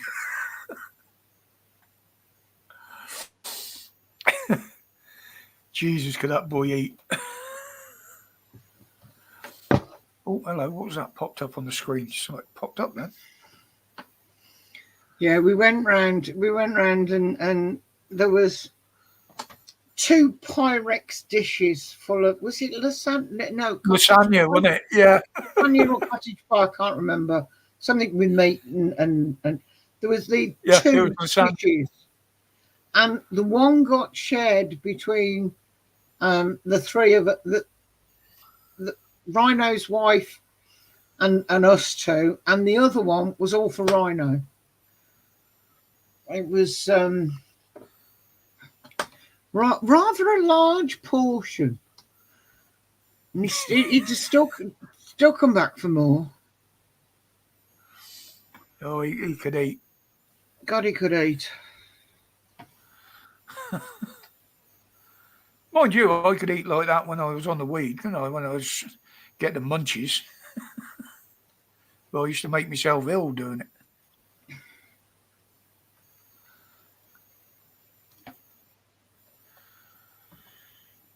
Oh, dear. Right, well, I got to come up your way, my dear, because I need a piss. Putting it bluntly. Is that right? There's me answer. My booty. I need it. Oh, well, it's just me then. Well, thank you for calling in anyway, Craig. It was good to hear from you. And, you've only got to let us know as and when you feel up to it, the pair of you. But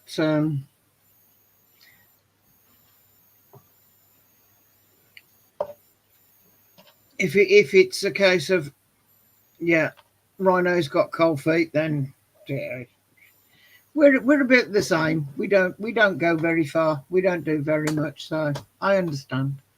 It's not a problem. You too, my dear. Oh, and congratulations, by the way. Can't believe it's been 12 years. It seems like yesterday we were down there with you. It really does. But a lot's happened. A lot's happened.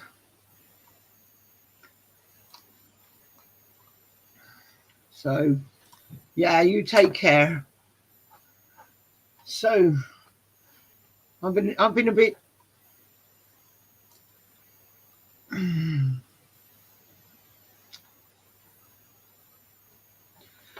I've been a bit distracted because I've been getting messages in the background. Just noticed I got another one.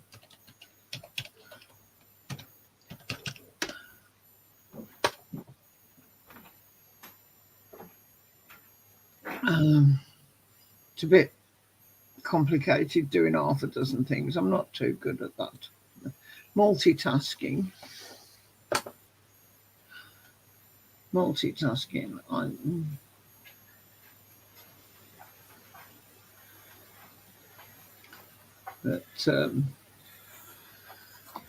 yeah, you missed him. He gone. Yeah, I could hear you talking from up there. Well, you were only in the next room. Yeah, bloody chair keeps dropping. He gone, is it? He gone. I was just saying, I can't believe it's 12 years. Yeah, since he got married, yeah. Doesn't seem that long. Just when you look at his boys. Well, yeah. Right, I'm going to leave you on your own for a moment, if you don't mind, because I'm going to do the same. Oh, you're going to leave me on my own? Yeah. No. And then we'll see who's left and whether we carry on for a while or call it a night. Yeah, it's nearly 9:30. So. Yeah. I'm back in the mood. Who else we got left in here then? Come on in, guys. Speak to us.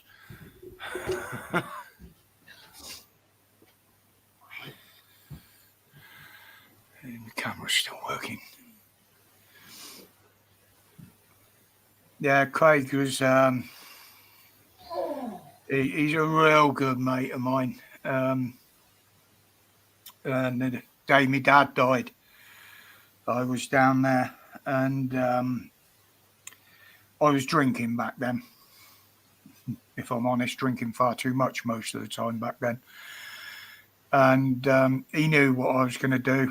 And he literally, I didn't know he was there. He followed me around the town all evening, making sure I didn't get into any trouble.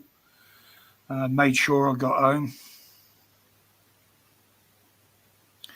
And he's that sort of mate. And, you know, I would put my life on the line for him, knowing that he'd do the same for me if need be. And the same with the other lad we're talking about, Rhino. You know, they used to call us the three amigos. We all worked the doors together and yeah, resist. And they were the three of us were all three of us were well known and well respected around the town. Not just as doormen, but you know, all round nice guys, as a lot of them used to say. You got to know that's all right then, Scarjuice. We'll let you off this time.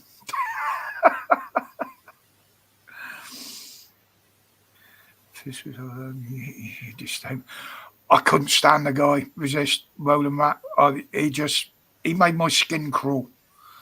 He really did.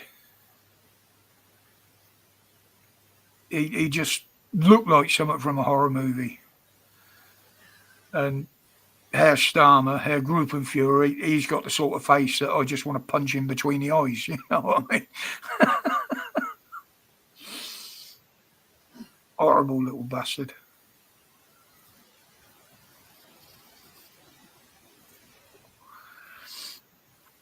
But I did warn back before the election that this was the way he was going to go. It was going to go if he got in.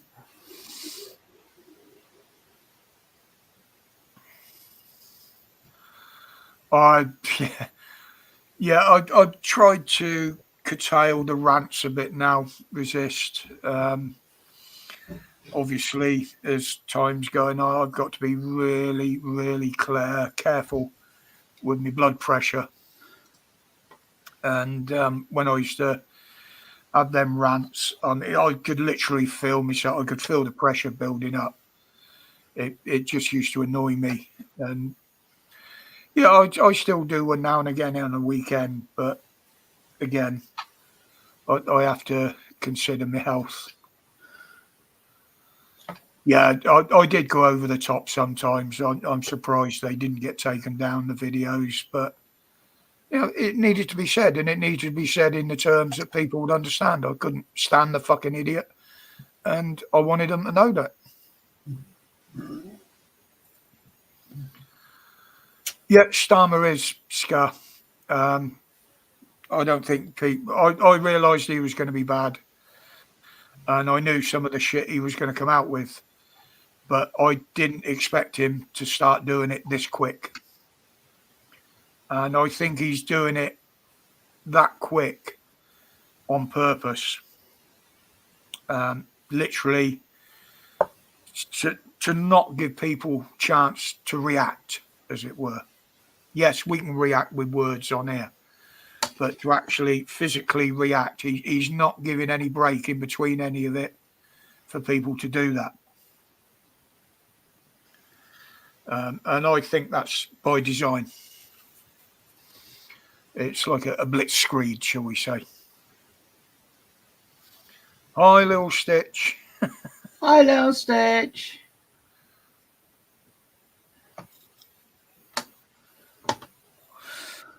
I wish there was a lot I couldn't see, Tony, to be honest.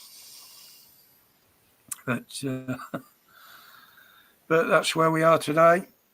Those that voted for him and those that didn't vote at all, they're the ones that are responsible for him being in the position. I think there's an awful lot of people out there regretting that they voted for him at the moment.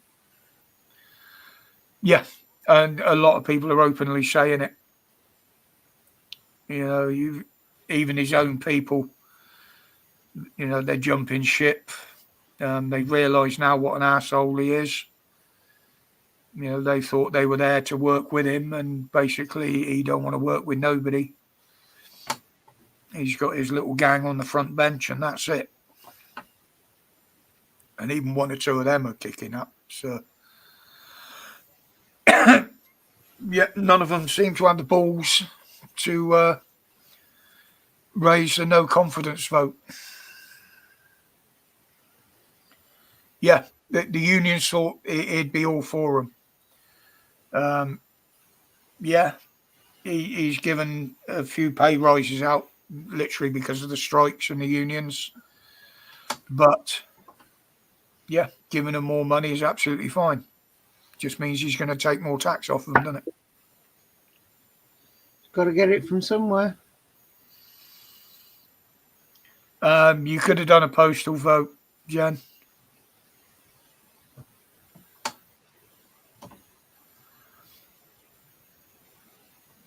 I mean, we registered for it and nearly didn't get one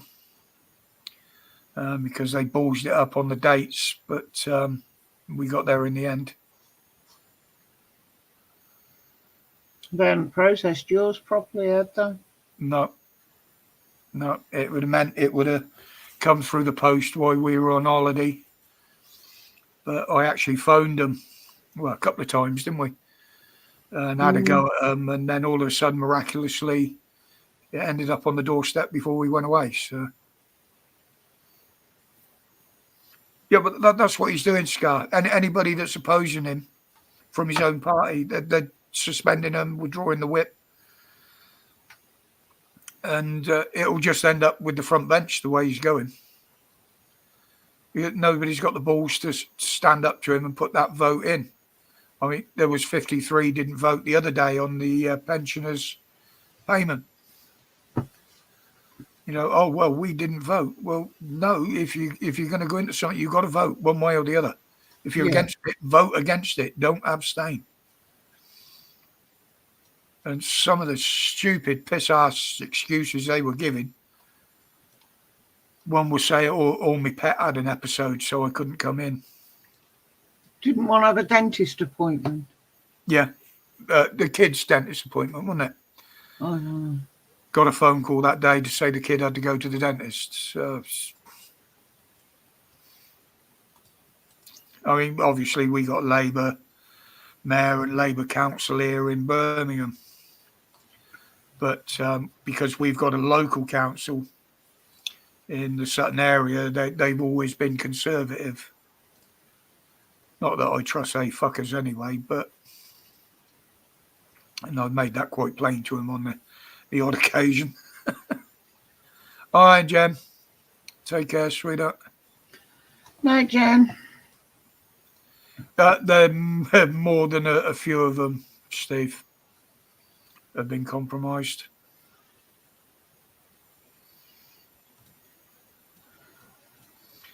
Yeah, well, the thing is, Scott, as you've probably seen, if you've seen some of the reports, the Bank of England and several, I said this earlier, several of the financial institutions can't find this big black hole they keep saying about. And they will not release the information. They're saying they haven't got the numbers together to release it. Well, if they haven't got the numbers together, how did they come up with the £22 billion black hole? So they must have been through the numbers. All they're doing is trying to find a way to fudge them to make it look as though it's genuine. But there again, how many years has the other governments and the Conservatives run in the red? The government has been permanently in the red. I don't think I've ever known a time when a government has been in the black. Yeah.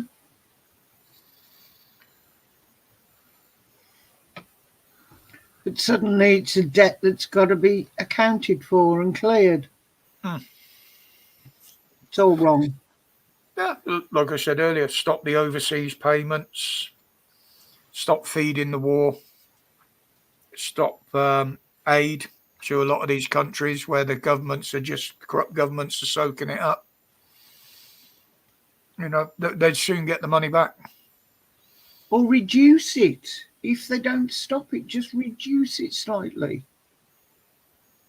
And quite rightly so that people are kicking up now about their own expenses and what have you that they claim. This is something I've campaigned for years. You know, the fact that they got a second home paid for, as long as it's rented, obviously, as they say. Well, that's correct. They're only allowed to claim up to 29 grand. Well, that's 30 grand a head they can claim if they needed to. You know, they chose to work in politics. They chose to go into politics. They knew damn well it meant working in London. And as I always said, I used to work in London now and again years ago. I used to have to pay for my own accommodation for the privilege of working in London. And they fuckers should be the same. They should get the overnight allowance that truck drivers get. Yeah. What is it now? Or 28 quid? in a bed sit. 28 quid a night? Never used to be that much.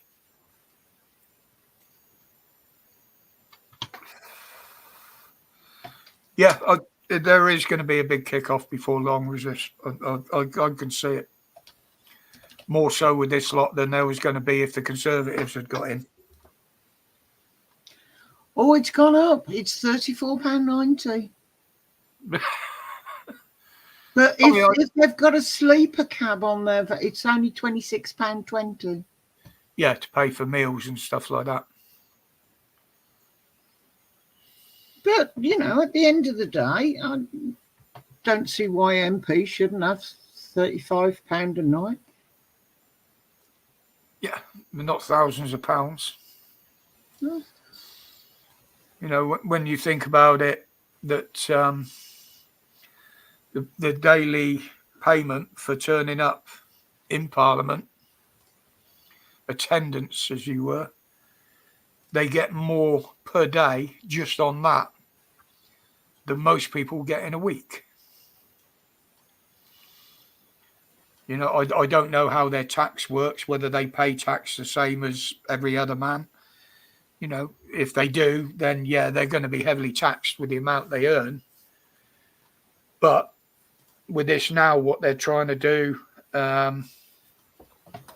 stopping them having second jobs, stopping them working in TV and getting paid for it.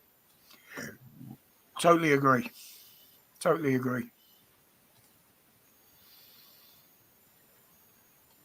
Yeah, most of them don't have private cars in London, Scar. They get on expenses, they get taxes and hire cars. They don't have their own car. They get those fancy Land Rover things, don't they? Range Well, Rovers. they're going to need armoured and bulletproof ones now because they'll be too shit scared to appear in public. Labour, anyway. Yeah, that is disgusting, Scar. I mean, I worked at a hospital for years, and the fact that they actually charge the doctors and nurses to park there, that is absolutely disgusting. If you're lucky, you can pay for a season ticket, but there's only so many spaces available on season tickets. Yeah, but So not every member of staff can get one. No.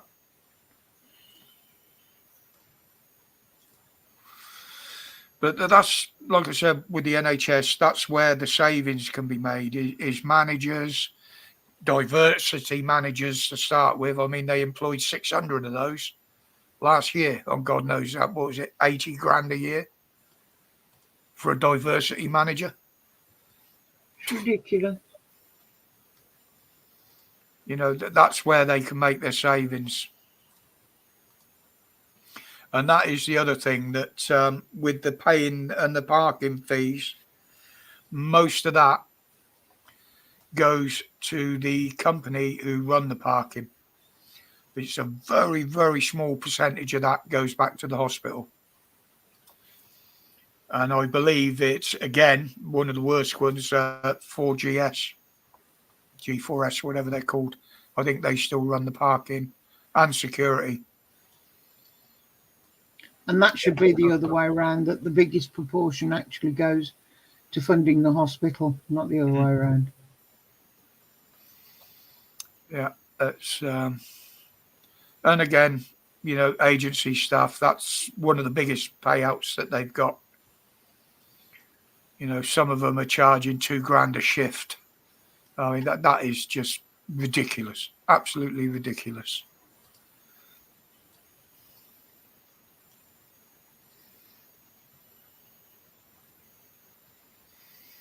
Yeah, and it is. I mean, that's what I said, Flyby.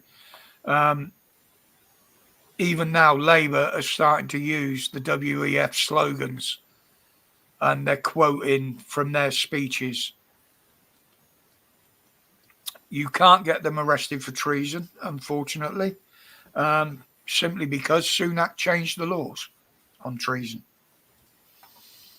I don't quite know the full extent of them, but it could I think there's something in there that the politicians can't be charged with treason.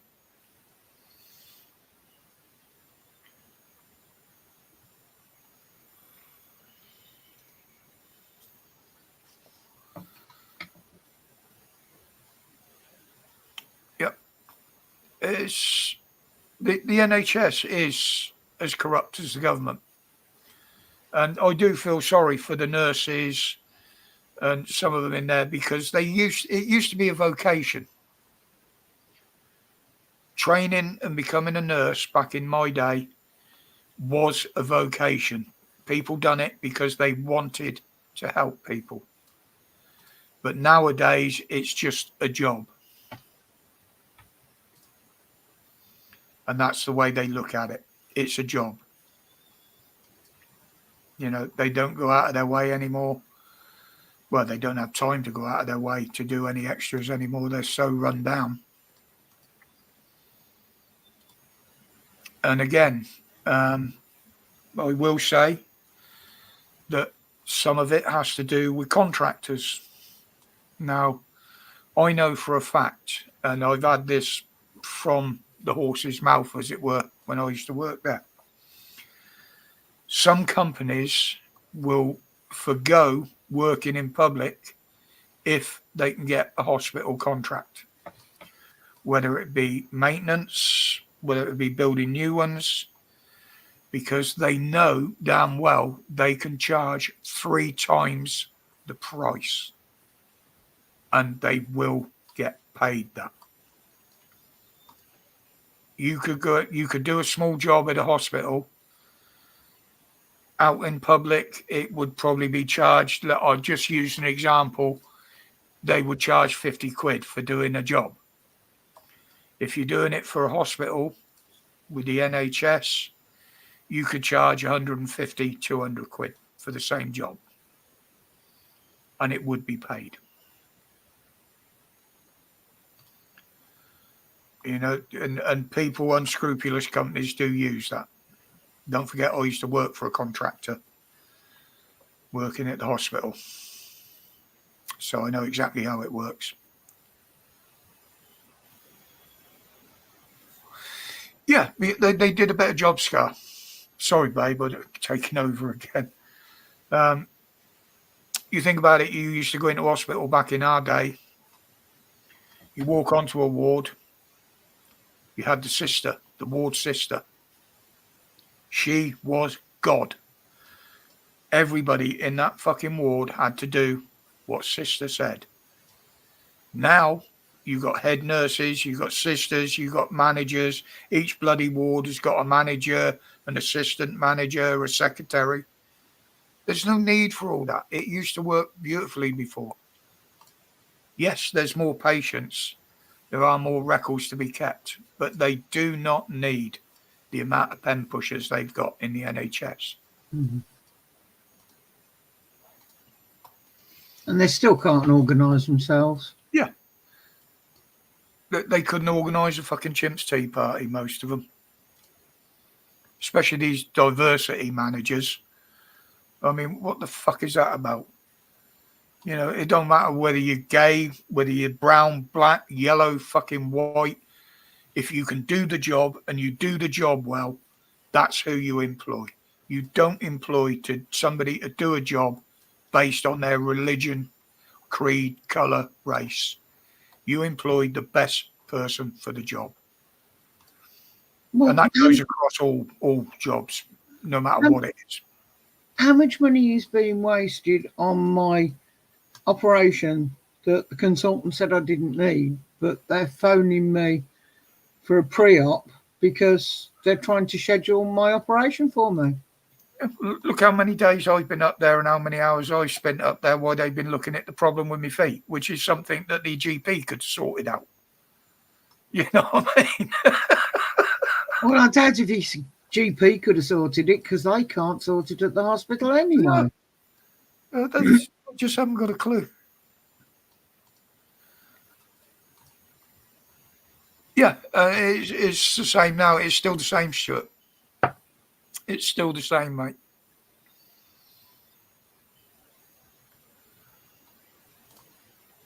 You know, I mean, there's a lot of parking could be sorted out at our little local hospital. And it's a major hospital, but it is quite small compared to a lot. There's always been a problem there with parking, simply because they haven't got the land around it. They can't even buy the land around it to expand the parking. One of the car parks they could lose at any time because the land it's on belongs to the diocese, the cemetery, which is next door. There's housing all around it. Now, they knocked down one big building to create parking space for, I think it was 80 cars. Now, they had plans passed to build a 3-level parking building there. 1 level below ground, 2 levels above ground. Now, it was designed that way because the local people that lived around there didn't want to see this big, tall building. Now, the houses that were in front of it were hospital owned anyway. It's where training staff stay. And none of these houses would have been able to see this parking structure. It would have trebled the parking in that car park, but they wouldn't fund it. They had permission, planning permission, but they wouldn't fund it. And that was probably, 10 years ago that they had that, and they've never done it. And it would have solved a lot of problems there. I thought it was actually turned down, that the locals actually said, no, it's not happening. It's going to be too much of an eyesore. Oh, they put the objections in, but planning allowed it. They dismissed the objections because it wouldn't be seen above the rest of the hospital buildings. The houses, the houses along Yes, Bedford Road, yes. it wouldn't have been any higher than that. I know what you're saying, and I am saying that I think something happened and planning was refused. The trust turned them down for funding. They had planning. Planning had passed. The estates manager told me. Not what I read in the paper. Planning had passed. Not what I read in the paper. Yep. Well, don't take any notice of what's in the paper. But they wouldn't give the funding for it.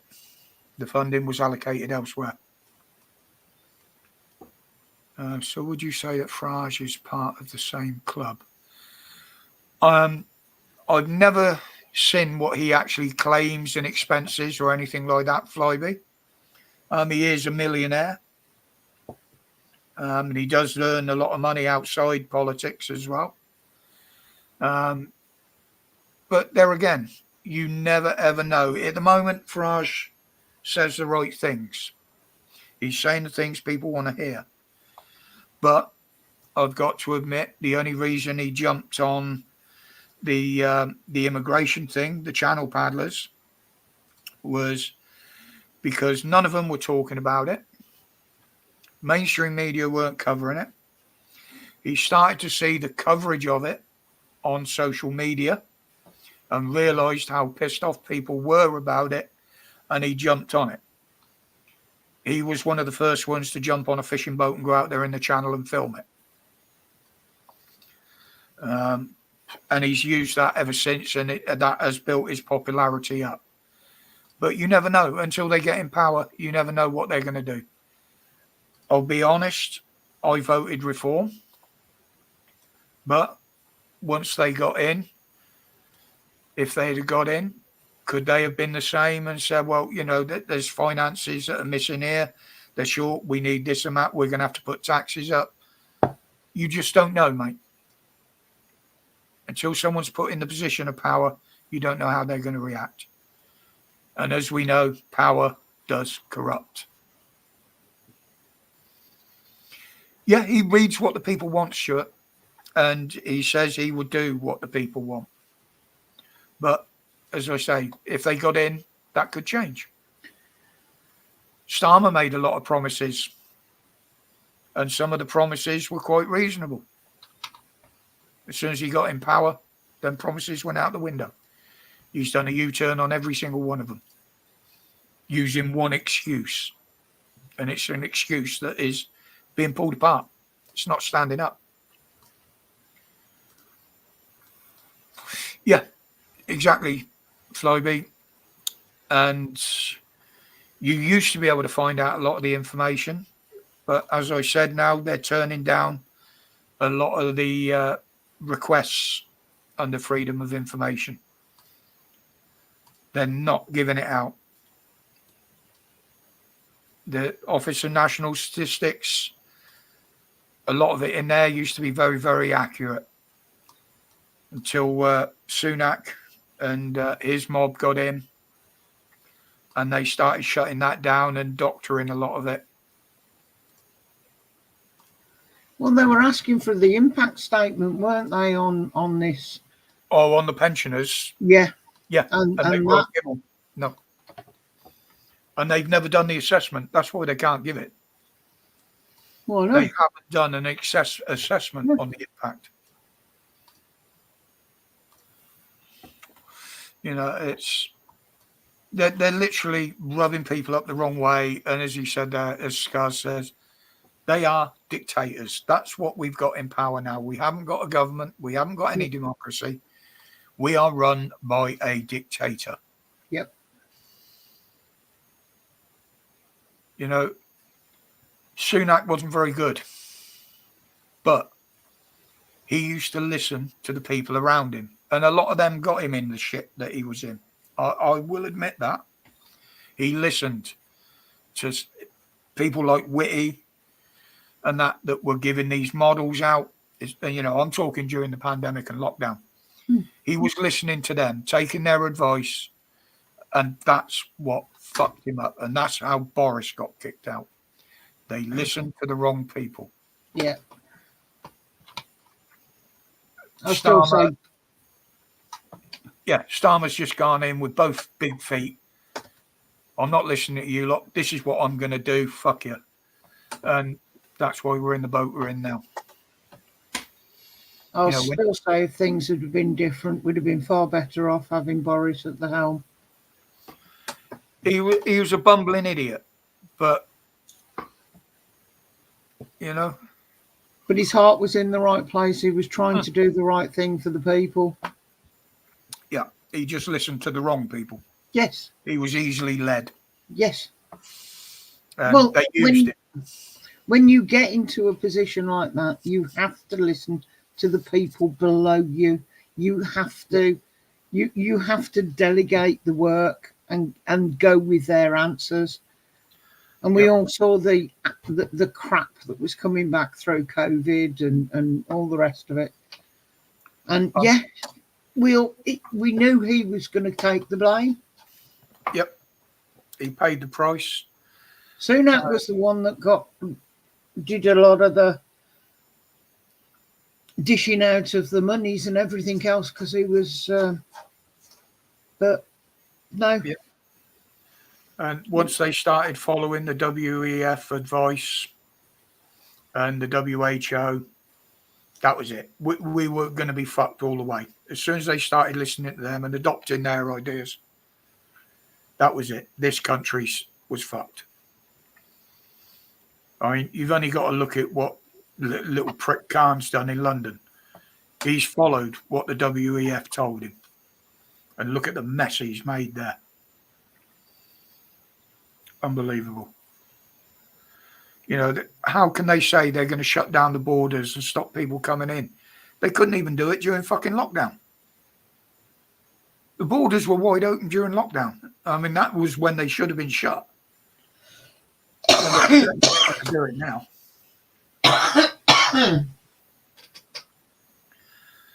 But you keeping an eye on the time there, babe? Yeah. Yeah, because I'm starting to feel it. It's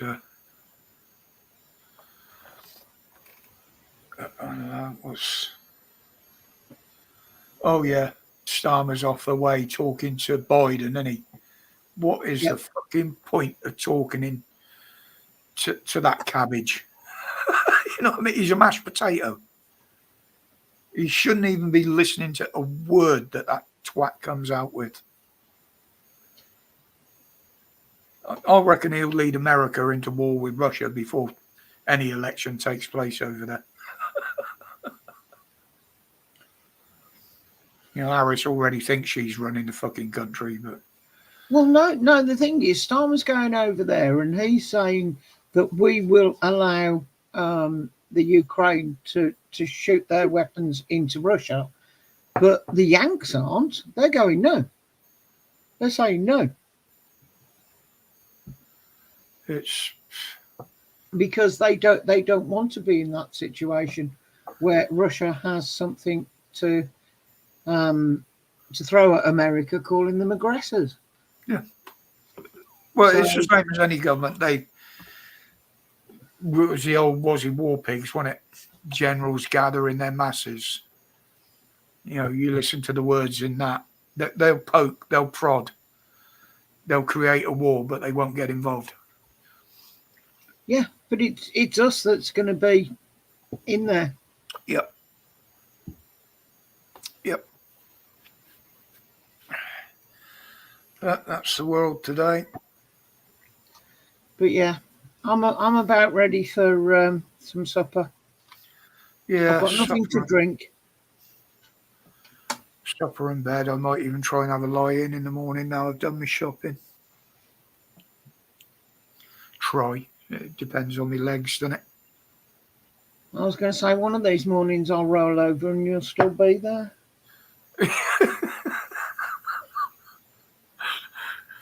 Yeah, because even the cat used to desert the bedroom once I got up, didn't she? She'll be down here with me. But then she getting better. I mean, that's yeah, it was about 5:30 when I got up this morning, but I was still there at 7, 8 o'clock the other morning.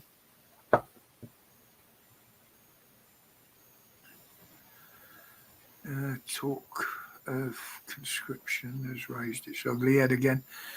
Yeah, I haven't heard them talking a lot about it. It's we're lucky that Sunak didn't put that in place before he got fucked off. But yeah, I haven't heard a lot about that. But there again, what do dictators do, especially left wingers? Putin did it, didn't he? There's a communist. You will fight or we'll fucking lock you up. Yeah. Yeah, good night, Resist. Take care, bro. Take care, Resist. Stay strong, mate. Yeah, we're always here if you want to chat. You know that. But message him because I only look at my emails on a Friday night. Yeah, as soon as an email comes through, I open it.